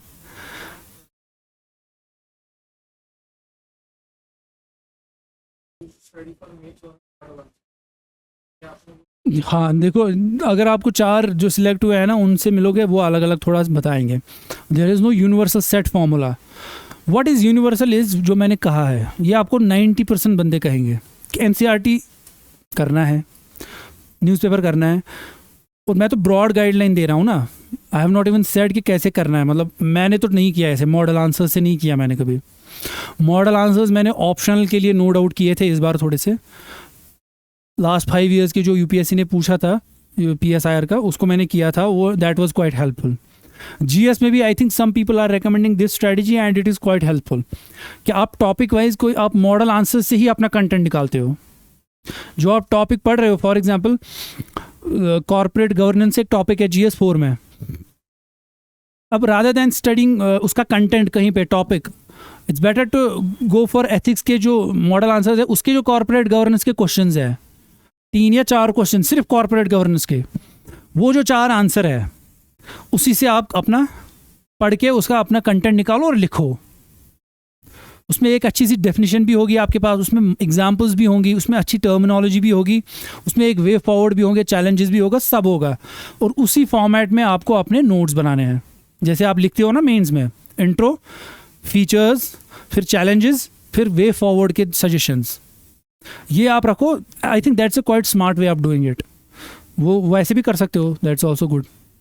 ठीक है, पॉइंट इज दैट आपके अपने होने चाहिए नोट्स, बस कहीं से भी कर लो, लेकिन क्वालिटी होना चाहिए, अंडरस्टैंडेबल होना चाहिए। कॉपी पेस्ट नहीं करना है, थोड़ा एप्लीकेशन ऑफ माइंड के साथ नोट बनाना है।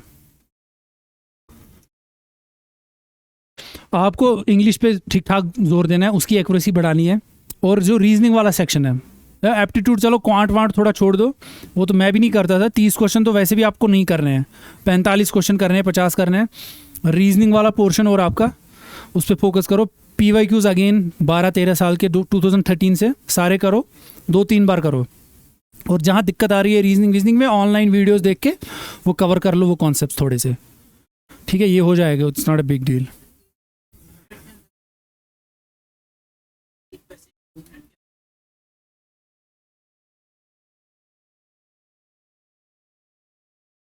आपने हर एक GS पेपर के बनाए हैं, 4 पेपर्स के। अब उसमें दिक्कत क्या आ रहा है, थोड़ा बल्कि हो गया है। कितने ज़्यादा, लाइक कितने पेजेस है आपके फॉर एग्जाम्पल GS2 के? हाँ हाँ हाँ हाँ, सिर्फ हिस्ट्री के। अच्छा मुझे ये बताओ, आपने मेंस के ओरिएंटेड बनाए हैं या नॉर्मली? Primarily mains. हाँ देखो, उसमें ये दिक्कत होगी कि अब आपको थोड़ा बल्कि लगेगा वो। अब उसी को आप थोड़ा क्या करो, कंसोलिडेट करो। It's not a wastage of hard work, it is that आपको पता है आपने क्या लिखा है, that's your own hard work. Yes, that will help you. अब you are the best person to consolidate that. अगर आप मुझे वो दोगे ना, बोलोगे इसको कंसोलिडेट, आई कांट, बिकॉज मुझे नहीं पता है कि आपने किस माइंडसेट के साथ वो लिखा चीज़ है ना।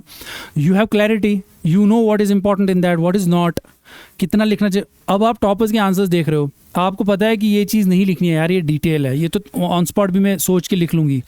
बट जो पॉइंट है, जो मेन कीवर्ड है या जो कॉन्सेप्ट है, वो आप अलग से एक पेज बनाओ, 10 या 15 पेजेस में हिस्ट्री निपटा दो। सिर्फ उसी में से कीवर्ड्स और मेन कॉन्सेप्ट्स निकाल दो, हर एक टॉपिक को उसी फॉर्मेट में, इंट्रो, फीचर्स, चैलेंजेस। हाँ, जैसे भी आपको लगता है, there is no universal set formula. सिर्फ पॉइंट इज़ दैट कि जो भी आपके नोट्स होने चाहिए कंसोलिडेटेड, वो थोड़े कॉम्प्रहेंसिव होने चाहिए, ताकि आप प्रीलिम्स के बाद उन्हीं को रिवाइज करके रिप्रोड्यूस करो। नहीं, अगर वो कॉम्प्रहेंसिव नोट्स है, आपका अच्छा कंटेंट है उनमें, उसको आप कंसोलिडेट करना है।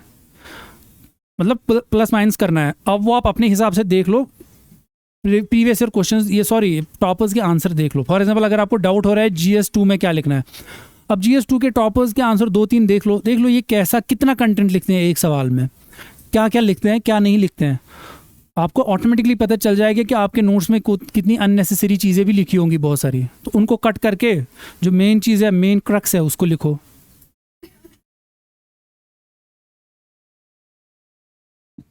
ऑप्शनल क्या है आपका? बिल्कुल टच नहीं किया है या अभी पहला आइटम होगा आपका प्रीलिम? मतलब प्रीलिम्स में आप ठीक ठाक कंफर्टेबल हो? कितने टेस्ट वेस्ट किए हैं, प्रीवियस ईयर क्वेश्चंस है? मतलब देखो ये थोड़ा ऑकवर्ड हो जाता है ना किसी कैंडिडेट को बोलना कि अपेयर हो जाओ या नहीं हो जाओ, बट फिर भी आई वुड से कि अगर आपको दिक्कत आ रही है, आपको लग रहा है कि कॉन्फिडेंस नहीं है, मेंस भी उतना रेडी नहीं है, so there is no point, है ना, क्यों अननेसेसरी उसमें। बट हाँ, अगर आप यू स्टिल फील कि नहीं I can, because you know your capabilities, आपको पता है कि नहीं मेरा ठीक आ सकता है, प्रीवियस ईयर क्वेश्चंस करके मुझे लग रहा है कि I can do good, I can score 90 या 100 इन GS एंड CSAT में कोई दिक्कत नहीं है major, you can appear. And उसमें टेस्ट करने के लिए ना, जैसे 2024 का या 23 का पेपर है, उसको एक बार ट्राई कर लो, देख लो where you stand, automatically take decision. ये कोई ज़रूरी नहीं है कि आपने अपेयर नहीं किया तो बस आप गए, नहीं, ऐसा नहीं है। Appear only when you are serious, don't waste attempts and don't unnecessarily push yourself in that vicious cycle, ठीक है, just for the sake of appearing नहीं होना चाहिए। ओवरऑल जो पैसेजेस है ना, ओवरऑल पैसेजेस आप 45 to 50 मिनट्स में निपटाओ, टू 50 मिनट्स। हाँ नहीं, 30 नहीं आते, यूजुअली 26-27 ही आते हैं। हाँ वही जी, वो तो हाँ वो तो है ही, जितना कम टाइम में करोगे उतना अच्छा है। ऐसा कोई सेट फॉर्म मैंने तो कभी काउंट नहीं किया मिनट, बट ये है कि हाँ आपको अपेयर करना है कि हाँ मुझे कोशिश करनी है कि 80-85 आइटम होने चाहिए। अब वो कैसे करोगे आप, दैट डिपेंड्स ऑन योर, भाई फिर इसका साफ मतलब है ना कि उतनी प्रैक्टिस नहीं है।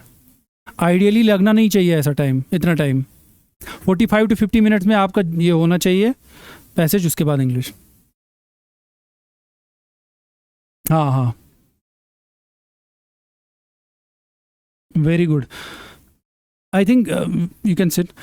जो फर्स्ट ईयर या सेकंड ईयर में होते हैं ना, कोई भी कॉलेज हो, टेक्निकल हो, नॉर्मल कॉलेज हो, it's the best time to start, go for any online guidance program, mentorship program, जो आपको बताएंगे सोर्सेज क्या है, कैसे करना है, क्या करना है, स्ट्रैटेजी क्या है ब्रॉड, वो रखो।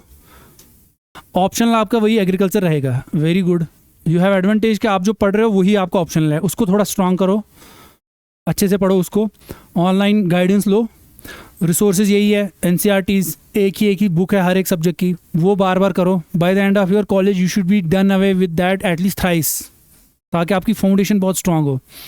इन थर्ड ईयर और सेकंड और third year start making notes of mains वगैरह अपने से। जो मैंने अभी तक बोला है ना, दिस इज़ यूनिवर्सल, क्या लिखना है, कैसे नोट्स बनाने हैं, mentor will tell you, toppers answers will tell you, toppers के नोट्स कभी कभार अवेलेबल होते हैं, they can also guide you. Newspaper the Hindu is a very comprehensive newspaper, उसको अच्छे से फॉलो करो, make it a habit, per day करना है, कुछ भी हो छोड़ना ही नहीं है उसको, बस पढ़ते रहो 1 साल। एंड इंडियन एक्सप्रेस का भी वो एक्सप्लेन पेज आता है, वो you can follow that as well alongside your Hindu. Don't go for news analysis unnecessary at this stage, read newspaper by heart, syllabus को अपने साथ रखो आज से ही और ऑनलाइन जी। Okay, strategy for undergrad for civil services, यही जो मैंने अभी बोला, exactly this is the strategy for undergrads. Share book list please, पता है सबको, स्पेक्ट्रम है मॉडर्न के लिए, मैंने शंकर IAS का एनवायरनमेंट का पढ़ा था, वो भी सिलेक्टिव। इकोनॉमी का कोई भी एक कोचिंग मटेरियल जो आपको ये यहाँ देंगे ना, कोचिंग मटेरियल एनफ है, इकोनॉमी में एक सोर्स एनफ है। उसकी NCERT जो आती है ना, वो थोड़ी कॉम्प्लिकेटेड है, I have not understood from that well, तो you can ignore that economy की NCERT, go for coaching material, एक ही कॉन्सेप्ट वहाँ से क्लियर हो जाएंगे। ज्योग्राफी तो NCERT है आपका, और कौन सा सब्जेक्ट है, science and tech is primarily NCERT, obviously 9th-10th की एनसीईआरटीज, और उसका जो लेटेस्ट हैपनिंग्स है द हिंदू न्यूज़पेपर अच्छे से कवर करता है. The Hindu newspaper is a very good newspaper when it comes to science and tech. जो उसमें वीकली आता है ना न्यूज़, आपकी बात कर रहा हूँ, आप from the day one you keep that in mind कि जो साइंस एंड टेक वाला पोर्शन है, अगर आपने न्यूज़पेपर अच्छे से फॉलो किया है, you will be comfortable in the science and tech questions of UPSC. I am telling you, because directly वहीं से आता है. इट्स कोई रॉकेट साइंस नहीं है. अभी जैसे there was a this skirmish between India and Pakistan, अब इसमें जो भी वेपनरी यूज़ हुई है, this is science and tech. इसी पे क्वेश्चन आएगा इस बार, ड्रोन्स पे, BrahMos missile, air defence system. So you have to be updated in that. Science and tech यही है. ये वो वाली साइंस एंड टेक नहीं है कि आपको बायोलॉजिकल नेम पूछेंगे किसी का. You have to be updated कि साइंस एंड टेक में हो क्या रहा है, because you are suppose to be an administrator, you are suppose to be a policy maker in future. To see what is happening. Newspaper में भी active. जहाँ नहीं आ रहा है, कोई टेक्निकल चीज़ लग रही है, उसको सर्च करो. साइंस एंड टेक की बात कर रहा हूँ खासकर. बस यही है. Even if you do not read, कोई किताब नहीं है साइंस एंड टेक की है सच. एनवायरनमेंट का भी सेम केस है. एनवायरनमेंट का कोई भी basic coaching material is enough.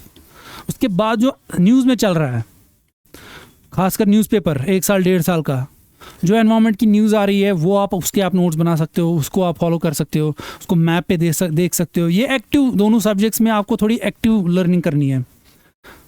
ठीक है. एनवायरनमेंट और and they are paying you heavily in prelims. वो उसके जो एनवायरनमेंट और science and tech is around 30% of the paper. तो वो चीज़ आपकी अपनी अंडरस्टैंडिंग है, अपनी अपनी हार्ड वर्क है. That will help you. Is coaching important और सेल्फ स्टडी? बस coaching can be at max a guide. It can hand hold you, no doubt, but 80 to 90% of your preparation is self study. Mark my words. Your own grind, your own hard work, your own focus, your own note making, your own analysis of previous year questions, your own answer writing, your own MCQs कितने आपने solve किए हैं. This is important. तो ये coaching material कहाँ, ये कहाँ बताएंगे आपको? कोई नहीं बताएगा. And they are not even claiming to say deliver this, है ना. They will just give the broad guidelines. Don't make it as an end in itself. Focus on your own. जो आपकी होमवर्क है ना घर पे जो करोगे, वो है actual thing that will pay off. How to remove societal fear and family pressure? Very good question, especially for girls. देखो, family fear, societal fear and societal तो चलो, I don't think, I think अल्हम्दुलिल्लाह you are in a society which is encouraging your career choices. It's not discouraging as such. वो तो positive है. You don't need to worry about that. Family is always there to support. But when it comes to some things कि चलो शादी का pressure है, ये pressure, वो प्रेशर, देखो it depends on your sincerity. मुझे लगता है अगर स्टूडेंट एस्पायरेंट सीरियस है, चाहे मेल हो या फीमेल हो, सिंसियर है, हार्ड वर्किंग है, आई don't think any parent will stop. Automatically उनको समझ आता है कि ये स्टूडेंट सीरियस है, इसको टाइम देना चाहिए. They will keep these pressures away from you. हाँ, अगर लेटर मस्ती चल रही है, इधर जा रहे हैं क्लासेस, दरबदरी, उधर भी, ये भी थोड़ा फोकस नहीं है, वो उनको समझ आ जाता है. ये तो बस टाइम पास ही है, कहने की बात है कि तैयारी चल रही है. तो they will obviously start finding कि बेटर है कि वो आ जाए, सेटल हो जाए, ये हो जाए, वो जाए. It all depends on you. आपकी कन्विक्शन पे, आपकी उस पर, how long you are going, how forward you will go. Parents will always be supportive. Don't fear about that, especially at a stage when you are 21, 22, because वैसे भी 27 तक nobody is going to ask you anything. So focus on that. Utilize these 2-3 years productively. I think this is the thing. And आप अपने conviction से, अपने hard work से, you can convince everybody. Nobody is going to stop you. Where there is a will, there is a way. ठीक है. We are in the making of note making process. हाँ. Sir, what should be ideal notes look like? Ideal note. Ideal notes. What should ideal notes look like? Very good. Notes का देखो तभी आता है जैसे इन्होंने कहा एक बेस बनता है. अगर आप इसी बेसिक में ही नोट बनाने लगोगे ना, तो it will be very scattered, very spread out.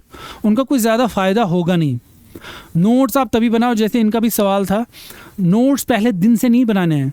पहले आपने बेस बनाई ठीक ठाक, फिर जब नोट्स का टाइम आता है 2-3 महीने के बाद, be very precise. Notes has to be precise, concise, depending on the toppers answers. अब देखो वो यूज क्या कर रहे हैं, पॉइंट वो लिख रहे हैं सेम स्ट्रक्चर.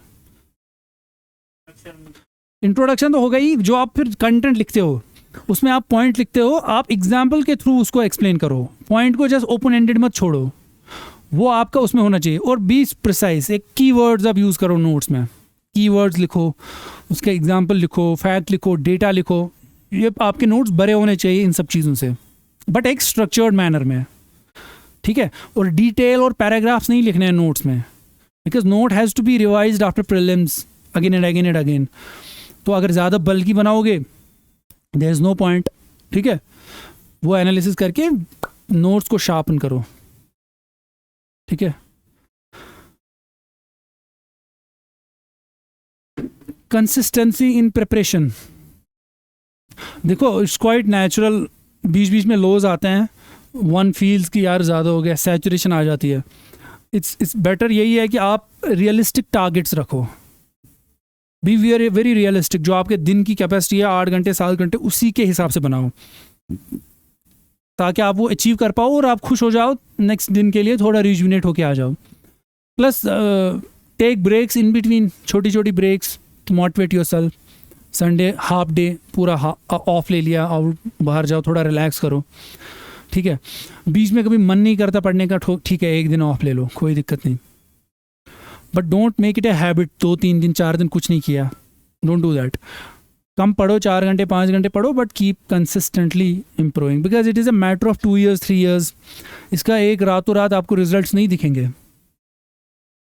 एक एक्युमुलेशन हुआ है over a period of time, उसका करना है. और कंसिस्टेंसी का वही है कि अगर आपको लग रहा है कि यार आप फ्रीक्वेंटली डीमोटिवेट हो रहे हो, आपको मज़ा नहीं आ रहा है आपको, फिर you have to seriously question your choice of career path you have chosen. फिर यू आर नॉट एक्चुअली, है ना. अगर आपको बार बार डाउट्स आ रहे हैं, अब कितनी बार एक्सटर्नल मोटिवेशन आपको मिलेगी, वो तो फिर भी टेम्पररी होती है. One has to be guided from inside. उसको क्रीप इन मत होने दो डाउट को. If you have decided it, you have decided it, stick to it. आपने अपने आप को समझाना है कि 2 साल तो मुझे कुछ नहीं करना है, बस मुझे फोकस के साथ अपना 100% देना है. ठीक है. फिर नहीं होता 2-3 साल बाद, as I said, be realistic, change the tack, get a job. Because आपकी 2-3 साल की अगर सिंसियर मेहनत है, you will land somewhere very good. ठीक है. ये तरीके हैं कुछ. Be sincere with yourself and अपना सर्कल पॉजिटिव रखो, they will also keep you motivated. Negative लोगों से थोड़ा दूर रहो. ऑलवेज डीमोटिवेटिंग, अरे नहीं होगा, ये नहीं होगा, ये तो बड़ी बड़ी बातें करेंगे टॉपर, ऐसे नहीं होता वैसे नहीं होता. Stay away from them. एक ही बंदा है, अगर वो सीरियस है, वो आपको पॉजिटिव एनर्जी दे रहा है, स्टिक टू हिम. ठीक है. जो भी डिस्ट्रैक्शन है, keep that away for some time. 2 years 3 years 3 साल 4 साल की बात होती है, फिर you are free to choose. ठीक है. I think majority of the questions have been addressed. ठीक है. It was nice interacting with you all. Thank you so much. I'd like to call Mr. Mehraj sir on stage to share some insights. Please join them with a big round of applause. अस्सलाम वालेकुम वरहमतुल्लाह. उम्मीद है आप सारे ठीक होंगे. बहुत अच्छा सेशन रहा.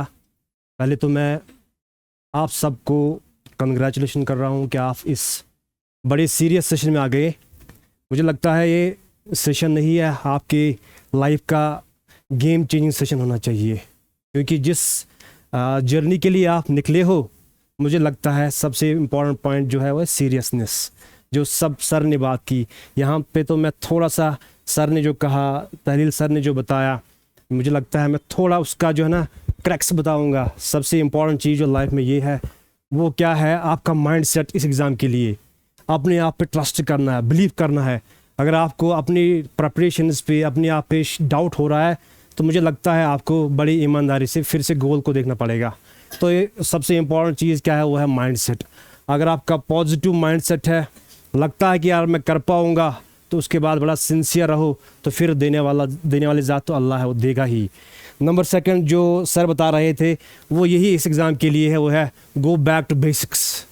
जितना ज़्यादा आप स्टैटिक जीएस पे ध्यान दोगे, उतना ज़्यादा आप इस एग्ज़ाम में सफल रहोगे. ये सबसे बड़ा मंत्र है, हर कोई बोलेगा आपको। सर हम सुबह हम बात कर रहे थे गाड़ी में भी, मैंने सर को यही बोला था कि जहाँ तक मेरा अपना परसेप्शन है, मैं भी इस एग्ज़ाम से गया हूँ, इंटरव्यू भी दिया है, मेंस 2-3 दिए हैं, बट मुझे लगा यही है, स्टैटिक जीएस पे जितना हम ज़्यादा ध्यान देंगे उतना अच्छा है, फ्रूटफुल है आपके लिए। तो जैसे हम एक बुक को पढ़ते हैं, किसी खास एक टॉपिक को पढ़ने के लिए हम 4-5 बुक्स लाते हैं, तो पता चलता है टाइम वेस्ट होता है फिर। इसलिए बेटर है स्टिक रहना है, एक ही बुक पे रिवाइज़ करना है मैक्सिमम उसी को। उसके बाद जो मैंने कहा, जैसे किसी अच्छे ऑथर ने कहा है, तो go back to basics. Basics यही है, एनसीईआरटी है। मैं अपना जो मेरा तजुर्बा ये है, जितना आपका जो है ना फाउंडेशन स्ट्रांग होगा, उतनी आपकी अंडरस्टैंडिंग होगी कंसेप्ट्स की, उतनी ज़्यादा अंडरस्टैंडिंग होगी आपकी न्यूज़पेपर पढ़ने की, तब जाके आपका जो है एनालिटिकल पार्ट सीरियस होगा। अगर आप में फाउंडेशन अच्छी नहीं होगी, एनसीईआरटी ढंग से नहीं पढ़ी है, बेसिक्स अच्छे नहीं पढ़े हैं, मुझे नहीं लगता कि आप न्यूज़पेपर को अच्छे से पढ़ोगे। तो इसलिए क्या है, गो बैक टू बेसिक्स, जो है मैं कहा वो वही है, एनसीईआरटी को अच्छे से पढ़ लो। नंबर 3 जो मैंने कहा यहाँ पे, जो सर भी बता रहे थे, टेस्ट सीरीज़ चाहे प्रीलिम्स के लिए हो या मेंस के लिए हो, ये आपको यहाँ पे स्कोर के लिए नहीं है, आपको आइडेंटिफाई करने अपने मिस्टेक कहाँ हो रही है, मेरे पे कहाँ पे कम स्कोर आ रहा है। जो भी बता रहे थे एस्पायरिंग स्टूडेंट, मेरे कम स्कोर आ रहा है, ये हो रहा है, लेकिन एक्चुअली जो मॉक टेस्ट्स है, PYQs है, ये आपको ना रियलिस्टिक व्यू देगा आपकी प्रेपरेशन का, आप कहाँ पे स्टैंड हो रही हो। तो मुझे लगता है ये काफ़ी इंपॉर्टेंट है। Number 2 is newspaper reading. जैसे एक बंदा है ना, एक क्रिकेटर, मैं एग्जांपल दूंगा, एक बंदा बॉलिंग कर रहा है रोज़, तो उसको वो कह रहा है कि मुझे एक लाइन में बॉल डालनी है, तो मसल मेमोरी बन जाती है। तो इसी तरह न्यूज़पेपर रीडिंग के लिए आपको मसल मेमोरी इंपॉर्टेंट है। जब अपना आदत डालोगे न्यूज़पेपर पढ़ने की, तो आप में क्या है कि आप में एक एनालिटिकल व्यू आएगा, तो ये काफ़ी इंपॉर्टेंट है। नंबर 2 आपके नोट जो है, वो आपके नोट्स आर योर गोल्ड, ये सोना होता है, लेकिन प्रोवाइडेड जब अच्छे नोट्स होंगे। पहले आप इतनी बुक पढ़ते हो, फिर आप इतनी नोट्स बनाते हो, वही कला है, वही स्किल है, और वही आपको एग्ज़ाम में फिर काम आएंगे। Number next is social media. Sir की एग्जांपल है, अवॉइड जितना हो सके, स्क्रीन टाइम कम कर लो, avoid social media, avoid negative people in your life, जितना हो सके उतना। उसके बाद प्लान बी तो ये रियलिस्टिक है, हम जो है इंसान है, हो सकता है मैं खुद इस एग्ज़ाम में गया हूँ, 2-4 बार दिया भी हूँ, लेकिन नहीं हो रहा है, but at the end of day आपको रियलिस्टिक होना है। Mental health is very important for आपके गोल्स, काफ़ी इंपॉर्टेंट है, so is your life is also important. तो जिस तरह अल्लामा इकबाल फरमाते हैं, तो शाही है परवाज़ है काम तेरा, तेरे सामने आसमां और भी है। ये नहीं है, it is not the end. अरे यार, तैयारी की, सिंसियर एफर्ट्स लगाए, नहीं हुआ तो फिर क्या हुआ। At the end of day आपको रियलिस्टिक ज़रूरी रहना है। नंबर नेक्स्ट, दैट इज़ जो मैंने कहा, रियलिस्टिक तो ज़रूरी रहना है। उसके बाद जो सबसे इम्पॉर्टेंट चीज़ है वो लाइफ है। हमेशा हर स्टेप पे अपनी ज़िंदगी का इसको ना बड़े, इसका अच्छा वैल्यू है। ये खाली जॉब ही नहीं है, IAS नहीं, IPS, ये है, बहुत इंपॉर्टेंट है, but at the end of day वो ये है, आपकी लाइफ है, आपकी फैमिली इंपॉर्टेंट है। तो मुझे लगता है इस प्रेपरेशन में, इस सारी प्रेपरेशन में वो क्रैक्स एक ही है, वो है कंसिस्टेंसी। अगर आप में कंसिस्टेंसी है, अगर आप में क्षमता है, कैपेबिलिटी है, आप अंदर बैठ सकते हो, सोशल मीडिया को मिनिमाइज़ कर सकते हो, तो मुझे लगता है आप ये एग्ज़ाम अच्छे से क्रैक कर सकते हो। उसके बाद तहलील सर जैसी पर्सनालिटी आपके पास अवेलेबल है, और बाकी सारी फैकल्टी भी यहाँ पे आपके अवेलेबल है। मुझे लगता है you can do it easily, but one thing is that is very common, you have to believe in yourself. जब आप बिलीव करोगे, उसके बाद कोई सर भी बता रहे थे रॉकेट साइंस नहीं है, बेसिक्स पे गो बैक टू बेसिक्स। यहाँ से जाओगे ना आपके दिमाग में क्या होना चाहिए, अब से मैं जो प्रेपरेशन करूँगा ना, अब मैं NCERT को बड़े रिलीजियसली, सिंसियरली पढ़ूंगा। उसके बाद जो राइटिंग वो तो होगा ही बाद में, लेकिन फाउंडेशन जितनी स्ट्रांग होगी उतनी आपकी जो है कॉग्निटिव जो है ब्रेन आपका उतना अच्छा आंसर राइटिंग कर सकता है। तो with this I will conclude, because मुझे पता है आप बोर भी हुए होंगे। बाकी स्ट्रैटेजी जो है मैं और यही चाहूँगा इस मंच से, इस यहाँ क्विंटेशन से, I wish you all the best, may Allah succeed you all. With this, thank you very much. At Quintessence, we believe in outcomes, not just promises. We are proud to share that we have achieved more than 100 selections in the past 3 years thanks to our dedicated faculty and students. Let this seminar not be the end, but the beginning of your civil services journey. Thank you once again for being with us today. May Allah bless you for your efforts and guide you towards success. Thank you.